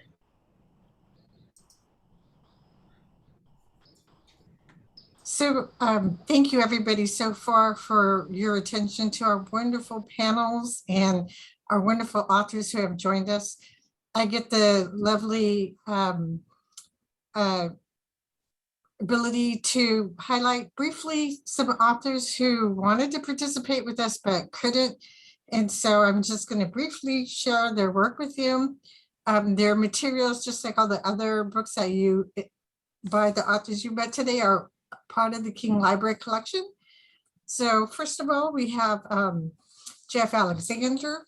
He's a writer in residence at the Trinity Episcopal Cathedral here in San Jose. And I Am Sophia is a futuristic tale. It assesses a modern world, religion, and the characters go on an interplanetary adventure. So sci-fi, religion, and questioning, what we do sounds like an interesting adventure for us all. Linda Dahlberg combines her love of photography and the garden and her exploration of bugs in her book, Everyday Hidden Wonders. So she took the photographs of the bugs that you will encounter in the flowers, and she's combined that with some poetic verses that she's created to talk about what she discovers. So it's a beautiful book that I know you will enjoy. Roberto Gonzalez has this book, Connected: How a Mexican Village Built Its Own Cell Phone Network. And in it, he tells a story of a Mexican pueblo who built their own autonomous cell phone network. And part of the book discusses the issues that they encountered and the community spirit that grew from their experiences. So take a look at that.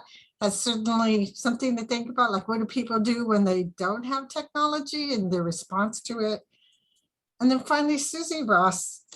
I forgot, Roberto Gonzalez is an SJSU professor in anthropology. And Susie Ross is a professor in our Department of Recreation. In her book, The Map to Homeless, Real Life Stories of Crisis Change, Reinvention, your guide through the 13 phases of transformation.